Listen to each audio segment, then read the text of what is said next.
जय हिंद, मैं सुनील यादव। आज हम बात करने वाले हैं एमपीपीएससी का जो पेपर हुआ आपका प्रीलिम्स 2020 वाला, जो कि 25 जुलाई को 2021 को हुआ था, उस पर बात करेंगे। उसके साथ साथ ये भी बताने का मैं आपको कुछ प्रयास करूंगा कि अगला पेपर कहाँ से आएगा और अगले पेपर की आपको क्या तैयारी करनी चाहिए, किस तरह से उसको प्रिपेयर करना चाहिए, इस पर स्ट्रैटेजी पर हम बात करेंगे। सिलेबस के जो कुछ सेक्शंस हैं उनको भी मैं आपको क्लैरिफाई करने का प्रयास करूँगा कि हाँ, उनको देख लीजिए कुछ इस तरह से, शायद आपके लिए हेल्पफुल हो जाए। देखिए 2021 एमपीपीएससी जो कि नवंबर 2021 में होने वाली है, संभावना है, उसका पेपर कहाँ से आएगा। यदि आप इस बात को जानना चाहते हैं तो कुछ मूलभूत तत्वों को पहले ही आप जान लें, और उनको जानने के लिए आपको सबसे पहले पेपर को बहुत अच्छे से एनालाइज़ करना पड़ेगा। एक एनालाइज़ आपने ये किया हुआ है कि ये वाले क्वेश्चन का आंसर ये होगा, उस वाले क्वेश्चन का आंसर ये होगा, एक तो आपने ये कर लिया, ये एक दूसरा वे कहलाता है, ठीक, विद आंसर की। एक एनालिसिस आपको और भी करने की ज़रूरत है, जो अब मैं आपको बताने वाला हूँ। इससे आपको लाभ ये होगा कि आपको पेपर का स्टैंडर्ड समझ में आएगा, पेपर की रिक्वायरमेंट समझ में आएगी, साथ ही साथ आपको ये भी पता चलेगा कि आने वाले समय में पेपर कहाँ से आ सकता है और उसके लिए किस तरह से तैयार करना चाहिए टॉपिक्स को, है ना। तो यदि इन प्रश्नों के उत्तर हमको जानने हैं तो उसके लिए हमको सबसे पहले पेपर को देखना पड़ेगा। मेरी नज़रों से कुछ चीज़ों को देखने और समझने का प्रयास करिए, इस पर बात करेंगे इस वीडियो में।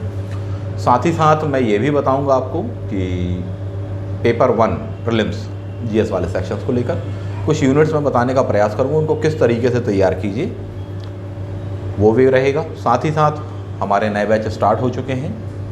प्रीलिम्स प्लस मेंस वाला जो है, यानी प्री कम मेंस का बैच कहलाता, वो 5 अगस्त से स्टार्ट है।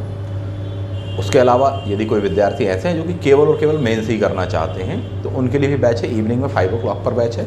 यदि ऑफिस वगैरह से फ्री होने के बाद में या जॉब से फ्री होने के बाद में भी यदि इनको करना चाहते हैं तो उनके लिए ऐसा टाइमिंग मैंने रखा हुआ है, तो काफ़ी हेल्पफुल हो जाएगा। और मान के चलिए कि दोनों ही एग्ज़ाम्स के लिए, चाहे आपको प्रीलिम्स देना हो चाहे मेंस देना हो, आपके पास में समय कम है। और इस समय जो स्थिति है बच्चों की, मन स्थिति जो है विशेषकर, काफ़ी परेशान हैं, थोड़ी सा तनाव में भी हैं। कई लोग स्ट्रेटजी बना नहीं पा रहे हैं, क्या करें आगे, दिक्कत हो रही है। कई लोगों को लग रहा है कि साहब इतने समय से तैयारी किया हमने, अच्छा स्कोर नहीं गया। उन सभी को क्या करना चाहिए, किस वे में करना चाहिए, ये चीज़ें कुछ मैं आपके सामने रखने का, बताने का प्रयास करूँगा, है ना। तो चलिए एक एक करके बिना देर करे शुरू करते हैं। सबसे पहले पेपर पर आप आइए, पेपर का एनालिसिस मेरी नज़रों से करने का प्रयास करिए। बार बार कह रहा हूँ, इससे क्या हेल्प मिलेगी, अगला पेपर कहाँ से और कैसा आएगा। एमपीपीएससी का इस बार का जो स्टैंडर्ड रहा है, अभी तक के जो भी स्टैंडर्ड उनसे तो हायर रहा है, इस बात को आप क्लियर कर लें। लेकिन इसके अलावा भी कुछ छुपे हुए पॉइंट हैं जिन पर शायद आपकी नज़र नहीं पड़ पाई होगी, जो मैं आपको बताने वाला हूँ। कुछ पर नज़र पड़ भी गई होगी, बताइएगा आपकी नज़र इन बातों पर पड़ी नहीं पड़ी और क्या सोचते हैं, क्या सरोकार रखते हैं इन बातों से। सबसे पहली बात तो ये कि यूनिट वाइज यदि आप देखें किस यूनिट से कितने क्वेश्चन आए हुए हैं। 10 यूनिट में आपका पूरा एमपीपीएससी प्रीलिम्स का सिलेबस डिवाइड। पेपर 1 की बात कर रहा हूँ मैं, जो कुछ भी बताऊँगा वो सेट ए के संदर्भ में बताने वाला हूँ, ठीक है। तो आप अपना मैच कर लीजिएगा, क्वेश्चन नंबर भी बताऊँगा तो सेट ए का बताऊँगा, आप उस हिसाब से उसको देख लीजिएगा कहाँ क्या कैसे फिट हो रहा है। यूनिट वाइज सबसे पहले देखो आप, यूनिट 1 मध्य प्रदेश के इतिहास संस्कृति करके कहलाता है। कितने प्रश्न आए उसमें से, 12 प्रश्न आए हुए हैं साहब। कौन कौन से आए हैं शॉर्ट में बात कर लेंगे, पूरे डिटेल में यदि मैं आपको बताऊं कि कौन से वो 12 प्रश्न हैं जिनको मैं यहाँ रख रहा हूँ। कुछ ऐसे क्वेश्चन आपको लेंगे, बोले सर आपने तो टंटिया भील वाला क्वेश्चन, सॉरी भील जनजाति वाला क्वेश्चन तो आपने इसमें गिना ही नहीं है, ऐसे भी होंगे, तो मैंने उसको यहाँ नहीं गिना है। रीज़न क्या है, आपको अलग से बाद की यूनिट में दिया हुआ मध्य प्रदेश की जननांकिकी, यानी जो जनगणना संबंधी क्वेश्चन हैं, वो मैंने वहाँ रखा हुआ है उस यूनिट में, ताकि आपको यूनिट वाइज क्लैरिफिकेशन हो सके। इस यूनिट से इतना, इससे इतना, इससे इतना, अगला जो पेपर आएगा उससे कितना, कौन कौन सी चीज़ों को देखना है, ये हेल्प मिलेगी। यूनिट नंबर 1 से 12 क्वेश्चन आए हैं, यूनिट नंबर 2 से 8 प्रश्न आए हैं, 3 से 11 क्वेश्चन आए हैं, 4th नंबर की जो यूनिट है उससे 12 प्रश्न आए हैं, 12 क्वेश्चन आए हुए हैं। 5th नंबर की यूनिट की यदि आप बात करें तो पार्ट ए वाले में से 5 क्वेश्चन आए हैं, जबकि पार्ट बी के बारे में आप बात करेंगे तो उसमें से 3 क्वेश्चन आए हैं। 5, 3, 8 प्रश्न आए हुए हैं आपकी यूनिट नंबर 5 में से। यूनिट 6 जो है आपकी, उसमें से आपको आया हुआ है 12 प्रश्न। यूनिट 7 से आए हैं 9 क्वेश्चन, यूनिट 8 से आए हैं 10 क्वेश्चन, 9 से 9 क्वेश्चन हैं, 10 नंबर की जो यूनिट है उससे भी 9 क्वेश्चन है। इस तरह से आप जब देखेंगे तो आपको आइडिया हो जाएगा कि हाँ 100 क्वेश्चन कौन कौन से हैं। अब कुछ चीज़ें इसको भी देख लीजिए कि पहली बात यूनिट वाइज सबसे ज़्यादा किस यूनिट से आया है, पहले नंबर की यूनिट और 6 नंबर की यूनिट से आया है, प्लस 4 नंबर की 12 क्वेश्चन इनमें से आपको देखने को मिलते हैं। अभी आपको क्लियर हो जाए कि मेरे 12 ही क्यों हो रहे हैं, ठीक। और यदि आपने उसको कहीं और दाएं बाएं गिन के रखा तो आप उसको सही भी कर लेंगे, ऐसी मैं आशा करता हूँ। और साथ ही साथ यह भी आशा करता हूँ कि इस वीडियो को यदि आपने अच्छे से देख लिया, समझ लिया, तो अगले 4 महीने में आप तैयार कर लोगे अगला प्रीलिम्स का एग्ज़ाम इस स्तर पर कि हाँ आप उसे क्रैक कर जाएं, क्वालिफाई कर जाएं। वरना बहुत ही शॉर्ट में हिंट दे दूं, जिस प्रकार की प्रवृत्ति अभी MPPSC के इस बार के पेपर की रही है, कोई भी नए विद्यार्थी या ट्रेडिशनल वे में पढ़ने वाले विद्यार्थी अगले 4 महीने में इस पेपर को अकेले नहीं बना सकते। ये चेतावनी भी है, ये सुझाव भी है आप सभी के लिए। दोबारा बोल देता हूँ, अगले 4 महीने में इस प्रकार का पेपर पुनः आपके सामने आएगा तो आप उसे अकेले नहीं बना सकते। यदि आपको इस प्रकार का पेपर अकेले बनाना है तो कम से कम 1 से 1.5 साल चाहिए, क्योंकि ये IAS का टच है या IAS का पैटर्न है। दूसरी बात, 4 महीने में कैसे बन जाएगा भाई वो 1.5 साल का? वो इसलिए बन जाएगा कि जब हम आपको मार्गदर्शन देंगे, आप हमारी रेगुलर क्लास में रहेंगे, हम आपको बताएंगे बेटा इसके लिए ये पढ़ो और इसके लिए ये मत पढ़ो, तब आप जान पाएंगे कि साहब चीज़ों को किस तरीके से तैयार करना है। साथ ही साथ ये भी एक टॉपिक जब हम पढ़ाएंगे तब आपको बताएंगे बेटा इस चीज़ को ऐसे समझा जाता है कॉन्सेप्चुअल वे में। जिससे लाभ ये होगा कि 15 दिन में जो टॉपिक पढ़ते हो और समझ पाते हो या आधा आधा समझ पाते हो, उसको आप एक ही लेक्चर में या 2 लेक्चर में समझ जाओगे और पूरा एक कॉन्सेप्ट बिल्टअप हो जाएगा। तब जाकर आप इस पेपर को बना सकते हैं, वरना अकेले अगले 4 महीने में इस पेपर को बनाना क्वालिफाइंग लेवल पर या कट ऑफ के लेवल पर बहुत बहुत मुश्किल है, ठीक है। मैं दोनों प्रकार से आपकी हेल्प करूँगा। पहला तरीका, आप रेगुलर क्लास ज्वाइन कीजिए, बिल्कुल क्लास में आप आइए, उससे बेस्ट कुछ भी नहीं है। डेली संपर्क में रहिए साहब आप हमारे, मुझसे चर्चा कीजिए, मुझसे बात कीजिए, ये आपको एक अच्छा अवसर मिल जाता है क्लास में रहने पर। नहीं भी आ सकते, कुछ विद्यार्थी गरीब हैं, कुछ ने कहा भी साहब कि मैं आपकी फ़ीस देने में सक्षम नहीं हूँ, परंतु जितना भी यूट्यूब से मिलेगा मैं उससे ग्रहण करने का प्रयास करूँगा, तो उनके लिए भी मैं प्रयासरत हूँ। सारे वीडियो तो नहीं, सभी सेशन तो शूट नहीं हो सकते, परंतु जितने भी हो पाएंगे कोशिश करूँगा कि हाँ उस तक पहुँचाने का, उन विद्यार्थियों तक पहुँचाने का या आप सभी लोगों तक पहुँचाने का मैं प्रयास करूँगा, ठीक है। चलिए तो अपन इसको देख लेते हैं। यूनिट वाइज आपको बताया, अब देख लो इसमें से क्वेश्चंस कौन कौन से आपके आ रहे हैं। यूनिट नंबर 1 से कहा, इसमें देखो सबसे पहले तो एक और चीज़ देख लो, यूनिट वाइज में सीधा क्वेश्चन नहीं आया है। मैंने कहा 12, यूनिट 1 में जो मैंने सिलेबस दिया था आप लोगों को, शायद इसके साथ में PDF भी अटैच कर दूंगा, या इसके पूर्व में भी दिया हुआ है, मैंने जो बनाया सिलेबस को, आप उसमें देखेंगे तो एक ड्रॉबैक है उसका, एक उसमें कमी आपको नज़र आ जाएगी। फॉर एग्जाम्पल यूनिट नंबर 1 में आपके 8 सब यूनिट हैं, ठीक, और यदि उनके अंदर का भी सेक्शन देखें तो एक एक में आपको 2-2 दिया है। क्या मतलब है इसका? देखो मैंने 1.1 पे रखा मध्य प्रदेश की इतिहास की महत्वपूर्ण घटनाएं, कॉमा प्रमुख राजवंश। तो पहली यूनिट में सब यूनिट तो ये हो गई, ठीक, लेकिन इसके अंदर में भी कितने टॉपिक हैं? 2 हैं। एक है प्रमुख राजवंश और मध्य प्रदेश के इतिहास की प्रमुख घटनाएं, ये 2 होते हैं। और देखो 1.3 पर आपका आएगा मध्य प्रदेश की कलाएँ, और जबकि एक और है आगे क्या, एवं स्थापत्य कलाएँ, यानी कला, सारी कला, स्पेशली किसको फोकस कर रहा है? स्थापत्य। और देखेंगे मध्य प्रदेश के प्रमुख त्यौहार, लोक संगीत, लोक कलाएँ, लोक साहित्य, एक ही लाइन पर आपको आ रहा। लेकिन इसके अंदर में कितने सेक्शन समाहित है? ये 4 अलग अलग टॉपिक हो जाएंगे, 3 टॉपिक तो कम से कम हो ही जाने वाले हैं। तो इसका मतलब ये है कि साहब उसके अंदर सब सेक्शन के अंदर भी काफ़ी सब सेक्शन है। इसमें बुरा थोड़ी सा ये हुआ या विद्यार्थियों के अनुकूल नहीं हो पाया, पता चला कि 8 उसके अंदर सब यूनिट हैं, 8 में से 3 में से तो क्वेश्चन आए हैं भर के 12, लेकिन बाकी जो बची 5 सब सेक्शन यूनिट, उसमें से कोई क्वेश्चन नहीं आया है। फॉर एग्जांपल मध्य प्रदेश की स्थापत्य कला में से आपको कोई डायरेक्ट क्वेश्चन नहीं मिलेगा, मध्य प्रदेश की बोलियों में से कोई क्वेश्चन नहीं मिला आपको, मध्य प्रदेश के लोक साहित्य में से आप कह नहीं सकते कि हाँ ये मध्य प्रदेश का कोई लोक साहित्य था उस पर क्वेश्चन आया हो, प्रमुख साहित्यकार एवं की कृतियाँ मध्य प्रदेश की नहीं आया साहब जी, मुआसरे आलमगीरी भारत के संदर्भ में आया हुआ है, MP के संदर्भ में नहीं आया हुआ है। धार्मिक एवं पर्यटन स्थल साहब जी, तो पर्यटन स्थल पर नहीं आया, धार्मिक स्थल पर आया है आपका, जिसका आंसर उज्जैन माना गया है, 7 आपका 84 परिक्रमा इत्यादि वगैरह।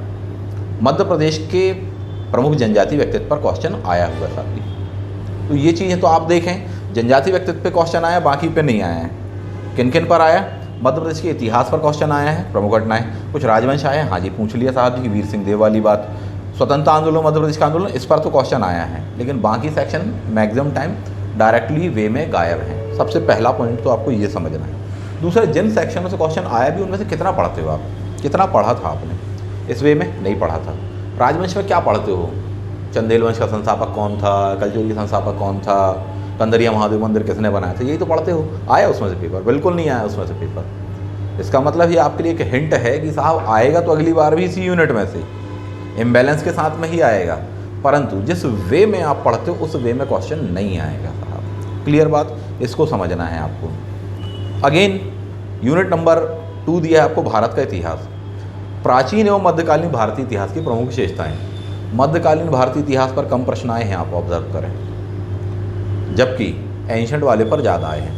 एंशंट वाले में भी यदि आप ऑब्जर्व करेंगे तो पॉलिटिकल स्ट्रक्चर पर क्वेश्चन ज़्यादा आया है, जबकि इसके पहले का सिनेरियो था कि कल्चरल हिस्ट्री आती थी।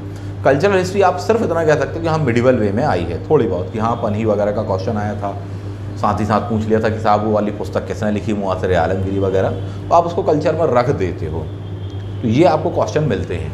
एंशंट वाला सेक्शन ज़्यादा है। कई लोग कहेंगे सर वो तो सिंध वाला क्वेश्चन भी आए थे मिडिवल से, नहीं वो मिडिवल का हिस्सा नहीं है। चचनामा के अनुसार 7वीं शताब्दी, मिडिवल जो प्योर वे में आप पढ़ते हो 12वीं शताब्दी से दिल्ली सल्तनत की स्थापना से पढ़ते हो। इसका मतलब है कि वह पूर्व मध्यकाल या एंशिएंट से लगा हुआ सेक्शन में से क्वेश्चन आया है, प्लस उसमें भी पॉलिटिकल वे में पूछा है, कोई कल्चर नहीं पूछा है आपसे। राजधानी कहाँ थी नाम से ही पूछा हुआ आपसे। अशोक ने किसको जीत लिया था, पॉलिटिकल स्ट्रक्चर आया है। इसका मतलब ये है कि चेंज एक तो ये आया कि साहब इतना डेप्थ में क्वेश्चन, एंशिएंट वाले क्वेश्चन ज़्यादा हैं, साथ ही साथ ये भी आया कि पॉलिटिकल स्ट्रक्चर या पॉलिटिकल वे में ज़्यादा पूछा गया है एंशिएंट के सेक्शन में। और ख़ासकर और भी अगर शॉर्ट बोलें, मध्य प्रदेश में साथ ही स्वरूप आप देखें कि हाँ उससे जुड़ा हुआ इंटरलिंक क्वेश्चन आए हैं। चाहे आपने कहा सर वो मांडू विजय वगैरह वाला क्वेश्चन मिडिवल का है, पॉलिटिकल है, ठीक है, लेकिन किससे रिलेवेंट है, वो एमपी से रिलेवेंट है। अगेन आपने देखा अशोक वाला, इंडियन हिस्ट्री में आप उसको रख सकते हैं, लेकिन मेरा मानना है आप उसको एमपी की हिस्ट्री में रखना चाहिए, गिनना चाहिए साहब, क्योंकि उसमें साफ साफ पूछा कि मध्य प्रदेश का ये वाला क्षेत्र है। क्लियर, तो इस हिसाब से मैंने उसमें कैटेगराइजेशन किया है। अब इसको और भी यदि हम देख लेना चाहें तो इससे क्या सीख मिलती है आपको। रेगुलर जो टॉपिक्स आप पढ़ते हैं गाइड्स वगैरह में, उसमें से आपका पेपर कितना आया है, 40%, 45%, 50%। बाकी सेक्शन आपका वो कवर नहीं कर पाया है। इसका मतलब है कि आपको उन सेक्शंस को कहीं और से तैयार करने की ज़रूरत है साहब। कहाँ से क्या तैयार करें, कुछ बुक्स मैंने पहले भी बताई हुई हैं, पुराने वीडियोस में जाकर देख लेना, अभी कुछ मैं बताने वाला हूँ आपको। तो ये थोड़ी सा सिनेरियो रहा है। आगे बढ़ जाते हैं, कुछ क्वेश्चंस इसमें से आप देख लीजिए, एक नज़र मार लीजिए जिस प्रकार से क्वेश्चन आए हैं, और उसमें जो मैं बताना चाहता हूँ उसको आप थोड़ी सा देख लें। हिस्ट्री वाले सेक्शंस पर बात कर रहे हैं, फिर उसके बाद में ज्योग्राफी पर बात करेंगे अलग, उसके बाद में फिर अलग अलग यूनिट वाइज हम बात कर लेने वाले हैं, ठीक है। भोपाल राज का मूल संस्थापक, ये बहुत ही बेसिक सा क्वेश्चन था, ये सभी से बन जाता। वीर सिंह देव की राजधानी, इसका मतलब ये है कि अब आपको डिटेल में पढ़ना पड़ेगा। पहले आपने जनरली पढ़ लेते थे, हाँ बुंदेला कितने क्वेश्चन आते, बुंदेला विद्रोह वगैरह आ जाता था, 1857 वगैरह से रिलेवेंट करके आता था, लेकिन ये थोड़ा सा आगे के लेवल पर है। मांडू विजय दक्षिण भारत की कुंजी, कितने बार पढ़ते थे आप ये सब नहीं पढ़ते थे। आला अमीर खुसरो वगैरह कथन वथन ये सब आप नहीं पढ़ते। सच बात मैं आपको कहूँ, ये हिस्ट्री का भी क्वेश्चन नहीं है, हिस्ट्री का भी एक सब सेक्शन कहलाता है, दैट इज़ हिस्टोग्राफी। वहाँ आप जब पढ़ते तब आपको जाकर ये चीज़ें मिल सकती थी, शायद किसी राइटर में, सभी में। तो ये रेगुलर वे में नहीं है। अच्छा, दूसरी बात एक चीज़ ध्यान रखना कि मैं आपको बिल्कुल अब ये नहीं बता रहा हूँ कि 100 में से 100 ही क्वेश्चन बनाना है। 100 में से हम 50 ही बनाएंगे, 90 बनाएंगे, जैसा जैसा पेपर आ जाए। बहुत टफ पेपर आएगा तो आप 75 ही बनाएंगे तो आप चैम्पियन जीनियस हैं। तो हमारी रणनीति का सार कभी भी ये होगा, इस हिसाब से मैं आपको बता रहा हूँ। अब जब आप इस तरह के क्वेश्चन को रेगुलर वे में नहीं पढ़ते तो कहाँ से पढ़ोगे साहब, ठीक है। जो बुक्स बताई हैं उनसे पढ़ोगे, प्लस आप हमारे नोट्स से पढ़ोगे, तब आपको मिलेगा साहब। भीमबेटका खोज किसने की थी, हिस्ट्री का क्वेश्चन है, लेकिन ईजी क्वेश्चन है ये। ये आता आपके किस में 50% वाले सेक्शन में, बाद का 50% टफ वाला है।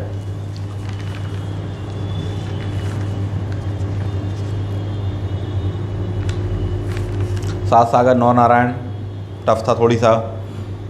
विश्व प्रसिद्ध पर्यटन स्थल सांची, कम पढ़ने को मिलता है, हालांकि मिल जाता है। काकनाथ बोध वगैरह का कम पढ़ने को मिलता है, या सिर्फ एक लाइन में दबी हुई सी लाइन में आपको देखने को मिलता है किसी भी गाइड्स वगैरह में, ठीक है। तैयार किया जा सकता था। वहाँ पर लाखों लाइनें ऐसी आएंगी, उनमें से गिनी चुनी लाइनें आपको याद रह पाती हैं साहब, तो एक टफ चीज़ हो जाती है अपने आप में।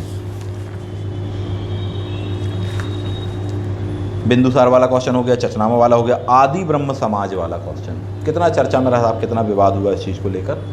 ये जो है आपका सिलेबस में स्पेशली दिया हुआ भारतीय इतिहास या भारत का इतिहास, वहाँ आप साफ साफ देखेंगे 2.2 पर लिखा 19वीं-20वीं शताब्दी में सामाजिक तथा धार्मिक सुधार आंदोलन, यानी ये आपके बिल्कुल सिलेबस से अंदर का क्वेश्चन था जो कि आपसे पूछा गया है ना। नहीं तो अभी तक क्या आता था, ब्रह्म समाज संस्थापक कौन थे, राजा राम मोहन राय, अपन पढ़ गए। कब स्थापना हुई 1828, सती प्रथा के लिए उन्होंने क्या किया 1829, पूरे भारत में कब लागू किया 1830, ये पढ़ते थे आप। इसके आगे बात आई है क्वेश्चन में, है ना, बहुत लंबे वे में, एक लॉन्ग ड्यूरेशन में आपको उसने प्रिपेयर किया है, तो उससे कुछ सीख मिलेगी।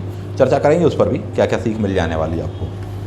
पनही तथा उपना टोटली आपके कल्चर का क्वेश्चन है, मध्य प्रदेश या भारत के संदर्भ में भी आप देखें वेशभूषा इत्यादि से रिलेवेंट होने वाला है क्वेश्चन।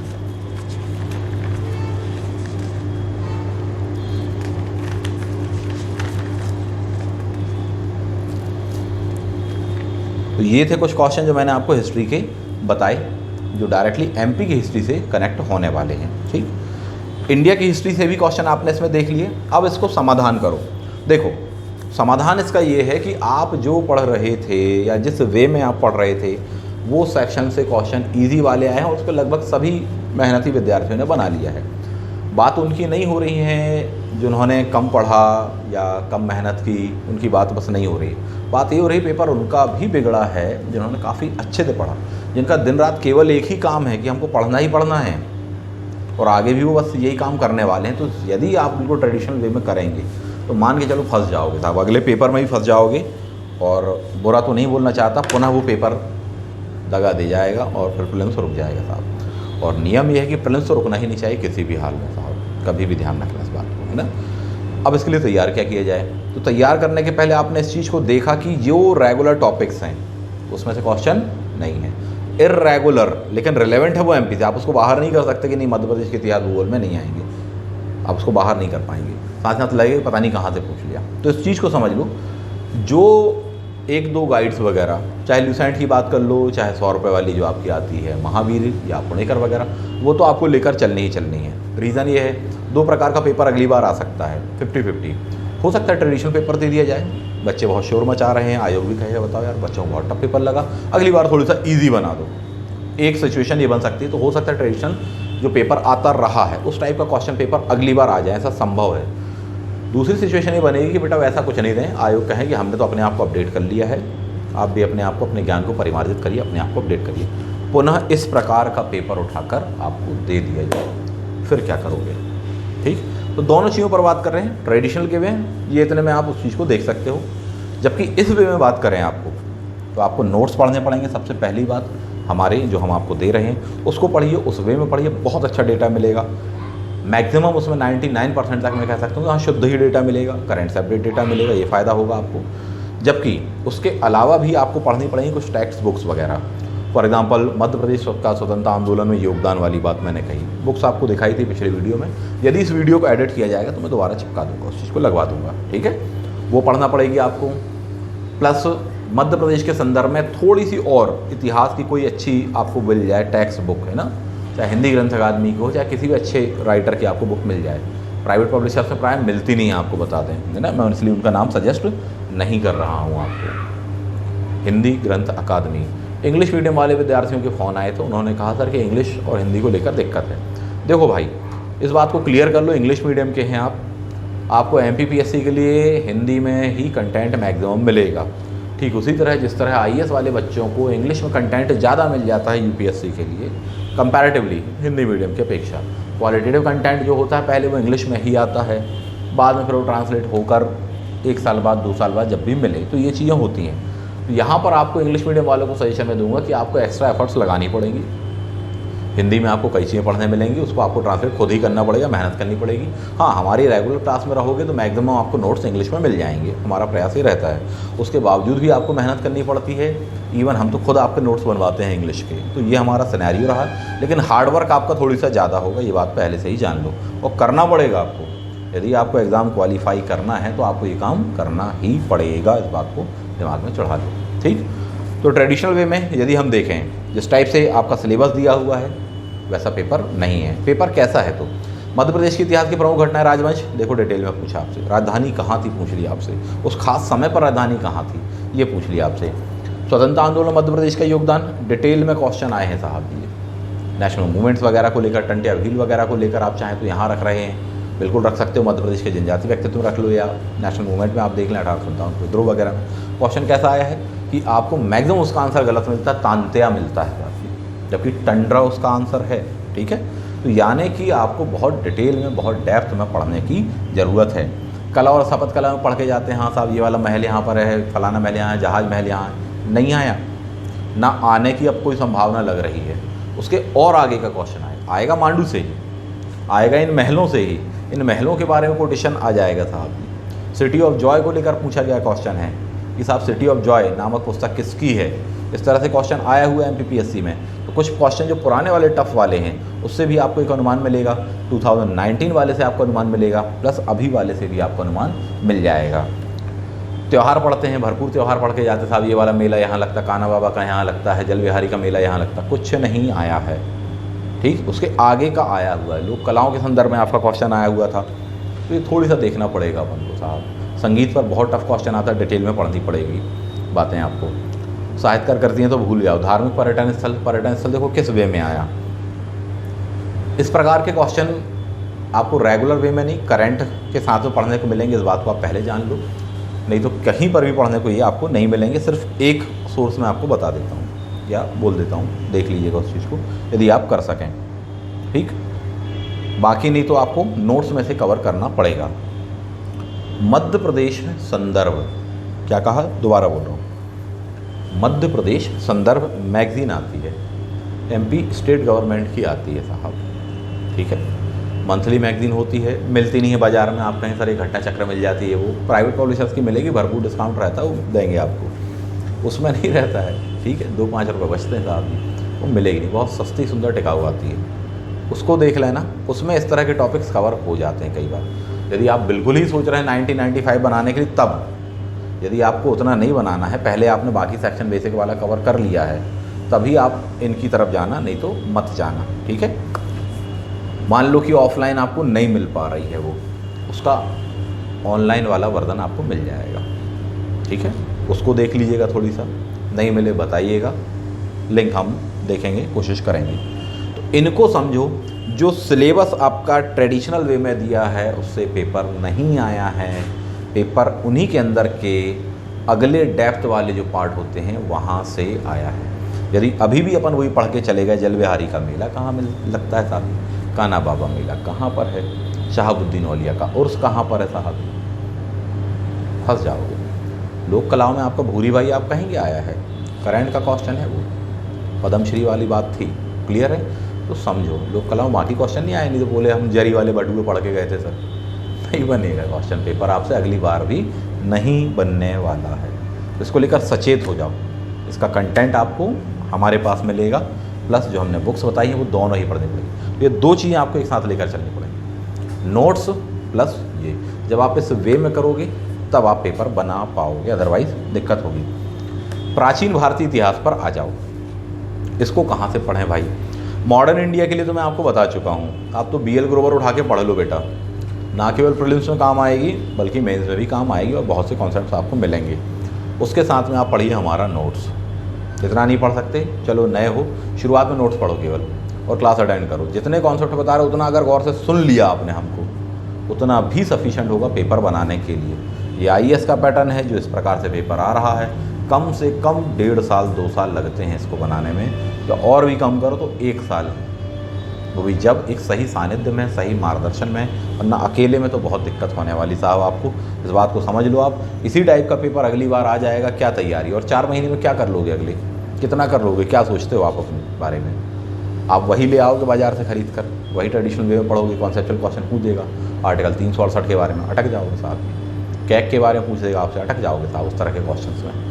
बहुत सारे विद्यार्थियों के साथ में हुआ है साहब, 100 के 100 नहीं बनाने, पहले कह चुका हूँ। 75, 80, 85 जैसा टफ स्टैंडर्ड पेपर का आए, और अपने सिलेक्शन को सिक्योर्ड करना है अपन को, ताकि इजी से इजी आए तो भी सिक्योर्ड हो जाएं आप, और टफ से टफ आए तो भी आप सिक्योर्ड कर सकें। वे क्या है, संपर्क कीजिए आप हमसे, है ना, क्लास में रहिए, सबसे सीधा सा बेस्ट सॉल्यूशन, क्लास में रहिए, क्लास में मिलिए, फिल्म्स की क्लास में मिलिए, मेंस की क्लास में रहिए साहब, आप हमारे रेगुलर वे में टच में रहिए, ऑनलाइन रहिए, ऑफलाइन रहिए। पढ़ा रहे हैं ना, एक से एक चीज़ें बता रहे हैं आपको साहब। यूट्यूब में कितना बता सकते हैं, एक लेक्चर में एक टॉपिक ही बताया जा सकता है, वो भी नहीं हो पाता साहब। हम जानते हैं कितना रोकना पड़ता है अपने आप को। साहब हम तो बहुत कुछ बताने वाले थे, पर जो टाइम ज़्यादा हो रहा था, सर प्लीज़ थोड़ी सा देख लीजिए, बड़ी फाइल बन रही है, ये वो नहीं हो पाता बेटा, है ना। और रेगुलर की बात अलग है। चलो आगे बढ़ते हैं। भारत का इतिहास एक आपको उठानी चाहिए, BL ग्रोवर साहब, पढ़ना पड़ेगा आपको। बिपिन चंद्रा पढ़ते हो वो देख सकते हो, नहीं तो मैं कहूँगा BL ग्रोवर, मेरे ख्याल से वो ज़्यादा सही रहेगी as per your syllabus, new pattern जिस तरह का है। सब कुछ आपको उसमें मिल जाने वाला है। मॉडर्न इंडिया को लेकर, एंशेंट और मिडिवल को लेकर थोड़ी सा हो सकता है साहब। देखो एंशेंट में जिस तरह से क्वेश्चन आए हैं उसको तो स्पेशली आपको MP को पढ़ना पड़ेगा, जबकि हाँ एक जनरल एंशेंट वे में या जनरल वे में हम बात करें तो कल्चरल वे को आप उठा सकते हो, उसको देख सकते हो चाहो तो। सतीश चंद्र जी की कल्चरल वाली मिडिवल कल्चर की हिस्ट्री आप देख सकते हो, लेकिन उसमें पूरे के पूरे उतने में से 2 क्वेश्चन 3 क्वेश्चन आपको बनेंगे साहब, वो भी रेंज कवर कर गया तो अगला क्या मालूम क्या पूछने वाला अगली बार में, वो चीज़ देख सकते हो। नहीं तो और कोई विद्यार्थी, तो मैं कहूँगा कि ओल्ड जो NCERTs हैं आप उनको देख लीजिए साहब, उनको पढ़ लीजिए। एक एंशेंट की रख लीजिए, एक मक्खन लाल जी का नाम ले रहा हूँ मैं, NCERT आती है इनकी वाली स्पेशल, समथिंग 2004-05 से के आसपास वाला एडिशन इनका होना चाहिए, इनको देख सकते हो। बाद वाला मीनाक्षी जी वाला मिल जाए उसको भी देख सकते हो, देख लेना। नई वाली नहीं कह रहा हूँ आपसे, मैं आपसे पुरानी वाली NCERT कह रहा हूँ, तो इस बात को गौर करना, ये आपको पढ़ना पड़ेगा। और एक बात और अच्छी याद आई, वो भी बता दूँ, आप में से कई ऐसे विद्यार्थी होते हैं जो कि कहते हैं सर अपना बस का बात नहीं है IAS का एग्ज़ाम, और इसलिए हम IAS बिल्कुल भी नहीं देते, सोचते भी नहीं है, देखते भी नहीं हैं। अब आप ऐसा नहीं कर पाओगे, अब आपका वो ऑप्शन हो गया ख़त्म। रीज़न ये है आप IAS का पेपर देने नहीं जा रहे थे, अब वो IAS का पेपर आपके MPPSC में आ गया है, अब कहाँ जाओगे ये बता दो हमको। अभी तक तो ये था कि नहीं हमें IAS नहीं देना, हमें तो MPPSC देना है। कांस्टेबल भी दे रहे थे और SI भी दे रहे थे और MPPSC भी दे रहे थे, लगभग एक सा था। IAS टाइप का नहीं आता, लेकिन अब वो पैटर्न इसमें आ गया है तो क्या करोगे, या तो MPPSC छोड़ दोगे, बोले अब ये भी अपने बस का नहीं रहा, अपन दौड़ना चालू करते हैं, कांस्टेबल बनेंगे या सब इंस्पेक्टर बनेंगे या कुछ और बनेंगे, और या फिर आप इस बात को जान लो टू द पॉइंट, उस तूफान से आपको टकराना ही पड़ेगा। क्लियर है, तभी आप सिलेक्शन पाएंगे, अदरवाइज आप सिलेक्शन नहीं उठा पाएंगे। क्लियर हो पा रही है वाली बात। तो क्या करोगे साहब, कहाँ तक भागोगे उस पैटर्न से। अब वो आ चुका है और जिस तरह से दिन प्रतिदिन पेपर का स्टैंडर्ड बढ़ रहा है, आपको अपना स्टैंडर्ड बढ़ाना पड़ेगा और IAS वाली दिशा में आपको चलना ही पड़ेगा। हो सकता है अगली बार का पेपर देखें तब अकल आए कईयों को, बोले सब बराबर कर दिया। IAS में केवल माइनस मार्किंग होती है और उसमें नहीं होती, बस इतनी अंतर छोड़ा अभी तक, और अगली बार आयोग वो भी कर दे तो कोई बहुत बड़ी बात नहीं, माशाअल्लाह बिल्कुल शक्ति है उसके पास में कि माइनस मार्किंग ही कर दे साहब जी आपको उठाकर। और MPPSC कुछ इस प्रकार का बोल रहा है कि पता चला IAS में तो 1/3 माइनस मार्किंग है, MPPSC कहे बोले बेटा 1/2 माइनस मार्किंग कर रहे हैं हम, कोई बहुत बड़ी बात नहीं है। कब तक भागोगे चीज़ों से, समाधान क्या है, टकरा जाओ उससे भिड़ जाओ, बिल्कुल टकरा जाओ। मैं तो ये कहूँगा कमर कस लो बिल्कुल, कि अब IAS का पैटर्न नहीं, अब तो सुपर IAS का या उसके भी आगे कोई चीज़ दुनिया में होती है, उसका पूछोगे तो हम उसके लिए तैयार कर रहे हैं अपने आप को। ये आपका वे होना चाहिए, क्योंकि समस्याओं को छुपाना या समस्याओं से भागना कभी भी समस्या का समाधान नहीं होता है साहब। ठीक है, उससे टकराना पड़ता है, उससे जूझना पड़ता है, उसको झेलना पड़ता है, उससे गुजरना पड़ता है। अब आपको इससे गुजरना पड़ेगा यदि इस प्रकार का ही पैटर्न आ रहा है तो। और जब आप इस वे में तैयार कर लोगे तो ये बात तो निश्चित ही है कि साहब नॉर्मल ट्रेडिशनल वे में भी आ जाएगा तो भी अपन बना ही लेंगे पेपर, तो ये फ़ायदा आपको उससे कभी भी मिलता है साहब। तो अब आप उससे भिड़ जाओ। अब IAS और PCS में ज़्यादा भेद मेरे ख्याल से आने वाले टाइम पर और नहीं रहना चाहिए, या नहीं रहेगा, नहीं बचेगा। क्लियर है, चलिए आगे बढ़ जाते हैं। नेक्स्ट वन, उसके लिए जो भी मैं आपको बुक्स प्रेफर कर रहा हूँ वो आप देख लीजिएगा, नहीं तो बच्चे सोचते हैं कि हाँ IAS की तैयारी करना, बोरे भर के अपन NCERT ले आए। कोई ज़रूरत नहीं होती इतने की, गिनी चुनी NCERT पढ़नी पड़ती, शायद आपको मालूम।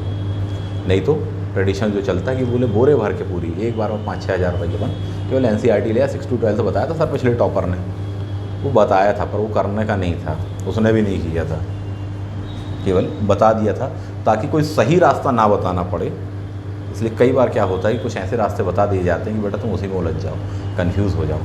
ठीक है, बहुत सी ऐसी चीज़ें होती हैं, हालांकि किसी पर आरोप प्रत्यारोप नहीं लगाना चाहूँगा, अपनी अकल लगाओ, है ना, दिखावों पे ना जाओ, बस इतनी कहूँगा मैं। चलो आगे बढ़ते हैं साहब। नेक्स्ट वन, क्या पढ़ते हैं हम और क्या आया और क्या आएगा उसको जान रहे हैं आप। अगला है मध्य प्रदेश का भूगोल। मध्य प्रदेश के वन पढ़ते हैं अपन, ठीक। यहाँ पर इतना वनों का प्रतिशत है मध्य प्रदेश में, कुल इंडियन फॉरेस्ट रिपोर्ट ये बोलती साहब, मध्य प्रदेश का डेटा ये बोलता है, अपन ऐसा पढ़ते साहब। नेशनल पार्क की बात करें, वन्य जीव की बात करें, बोले बारहसिंगा यहाँ पाया जाता, सोनचिड़िया यहाँ पाई जाती, कुछ आया क्या? कुछ नहीं आया, ना आएगा साहब। टाइगर स्टेट किसको कहते हैं? नहीं आया। क्वेश्चन लगता था कि हाँ साहब ये टाइगर रिपोर्ट आई हुई है, उस पर क्वेश्चन आ जाएगा, मध्य प्रदेश कितने बाघ हैं, 2967, बहुत रट्टा मारा, आया क्या? नहीं आया। इससे क्या सीख मिल रही है?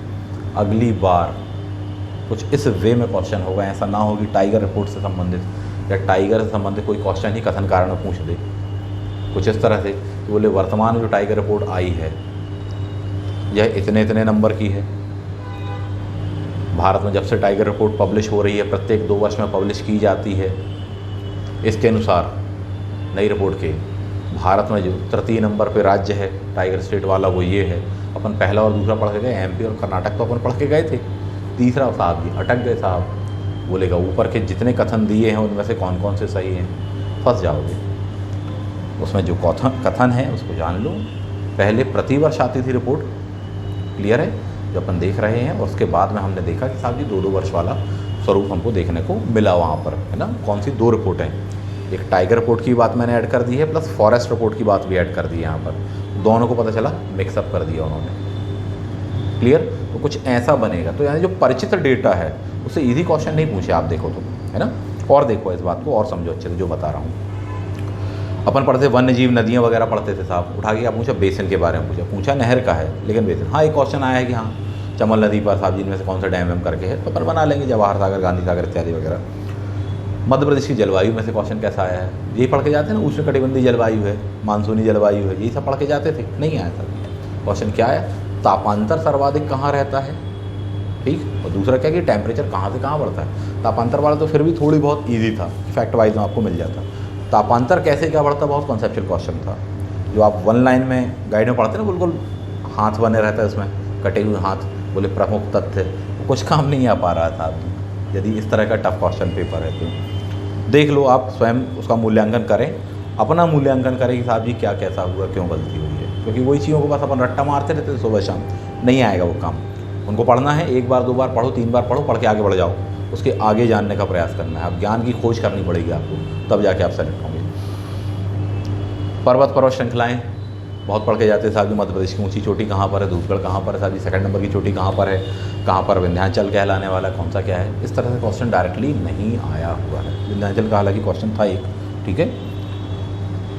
मध्य प्रदेश के प्राकृतिक खनिज संसाधन क्या पढ़ के जाते थे? ग्रेफाइट यहाँ मिलता है साहब जी, स्लेट पेंसिल के लिए मंदसौर जाना जाता है, यही पढ़ के जाते थे ना, नहीं आया। और जो आया भी तो हीरा वाला, 2-2 क्वेश्चन दे दिए साहब, किसी को भी बन जाएगा, नया बच्चा भी होगा, 15 दिन भी तैयार किया हो तो बना देगा हाँ डायमंड डायमंड डायमंड, अरे ग्रुप डी वाला बना देगा, उसकी तो छोड़िए, पीएससी वाले की तो छोड़िए, वहाँ से क्वेश्चन नहीं आया। मध्य प्रदेश में परिवहन पूरे क्वेश्चन टोटली गायब हो गया। कितना पढ़ के गए थे? नेशनल हाईवेज, मध्य प्रदेश का सबसे लंबा ही है, भारत का सबसे लंबा ही है। ऐसा नहीं है कि इसमें से आएगा नहीं, आएगा, बताऊँगा अभी वो चीज़ भी। विशेषकर ध्यान रखना कि जिन सेक्शनों में से ट्रेडिशनल क्वेश्चन आए हैं उनसे तो आ गए, जिनसे ट्रेडिशनल क्वेश्चन नहीं आए हैं अगली बार उनसे आएंगे। ये वही बात है जैसा आप अपने कॉलेज में करते थे कि पिछले साल के पेपर में टॉपिक नंबर 1 से आया था ये क्वेश्चन, अगले बार के पेपर में टॉपिक नंबर 2 से आएगा, फिर उसके अगले साल में टॉपिक नंबर फिर 1 से आता था, फिर उसके बाद में टॉपिक 2 से आता था, ऐसे ही आता था ना। ऐसा ही इसको जमा लेना, हर यूनिट पे लगेगा साहब ये, ठीक है।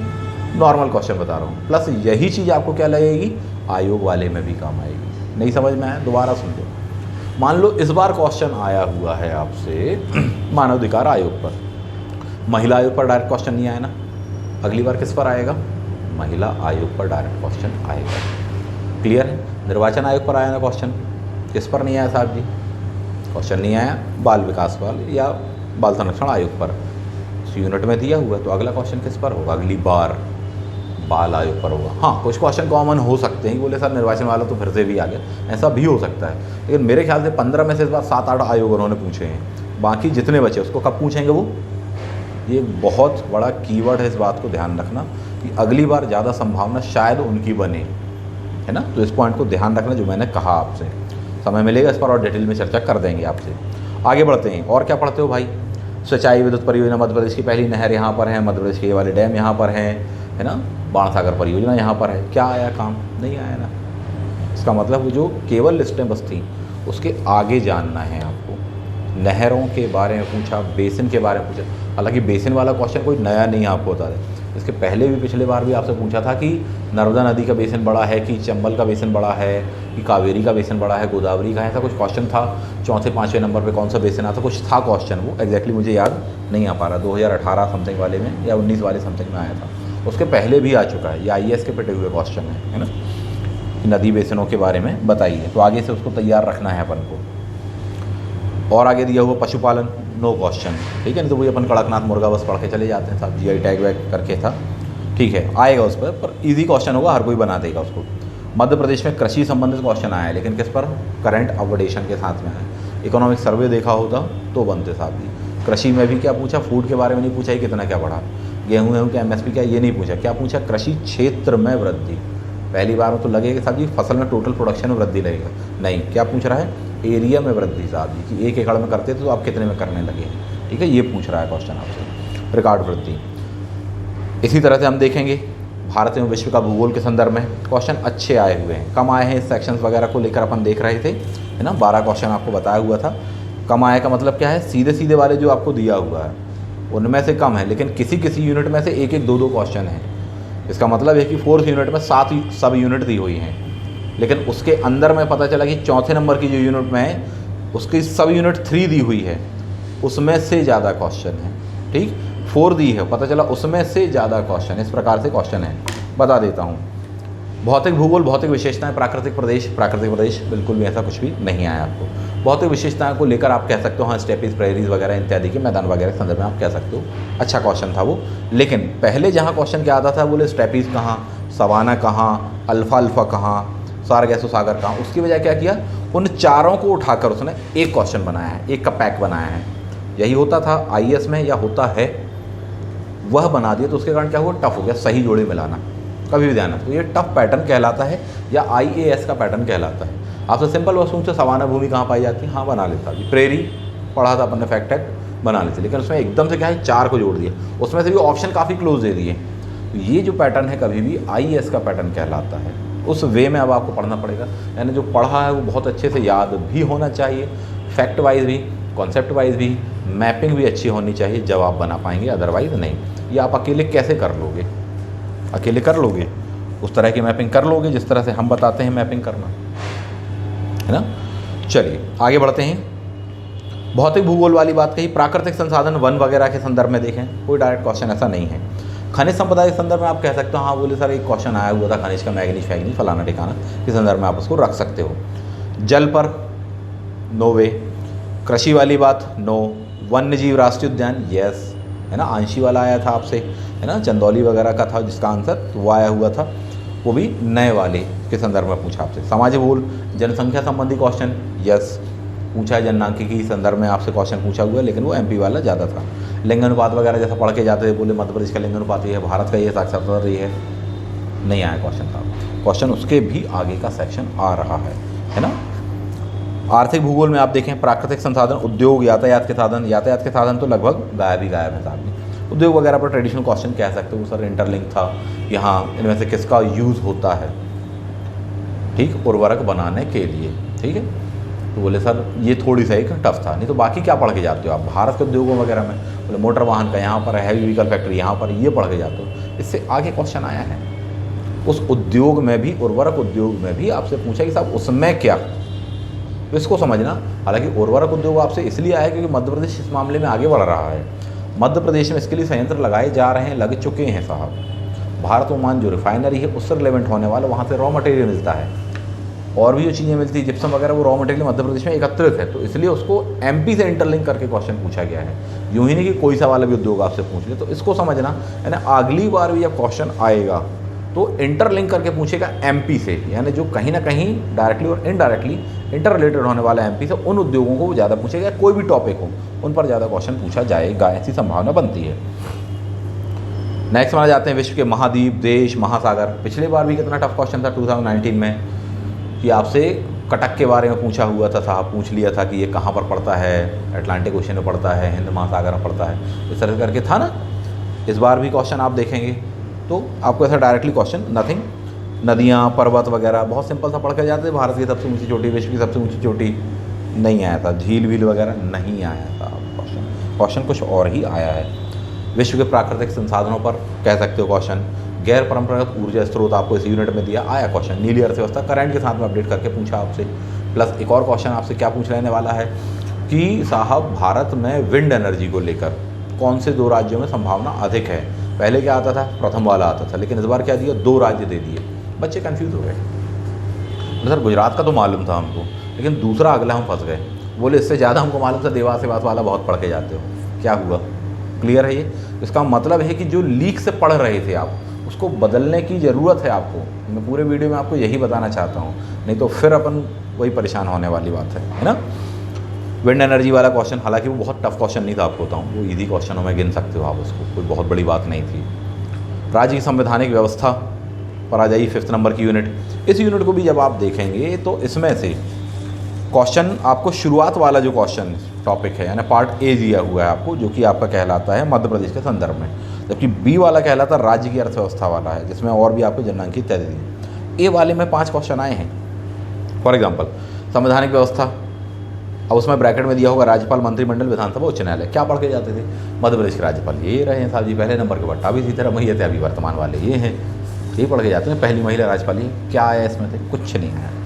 क्या है क्वेश्चन, ऐसा कौन सा राज्यपाल है जो कि मध्य प्रदेश में राज्यपाल बनने के पहले किसी अन्य राज्य का सीएम भी रहा हो।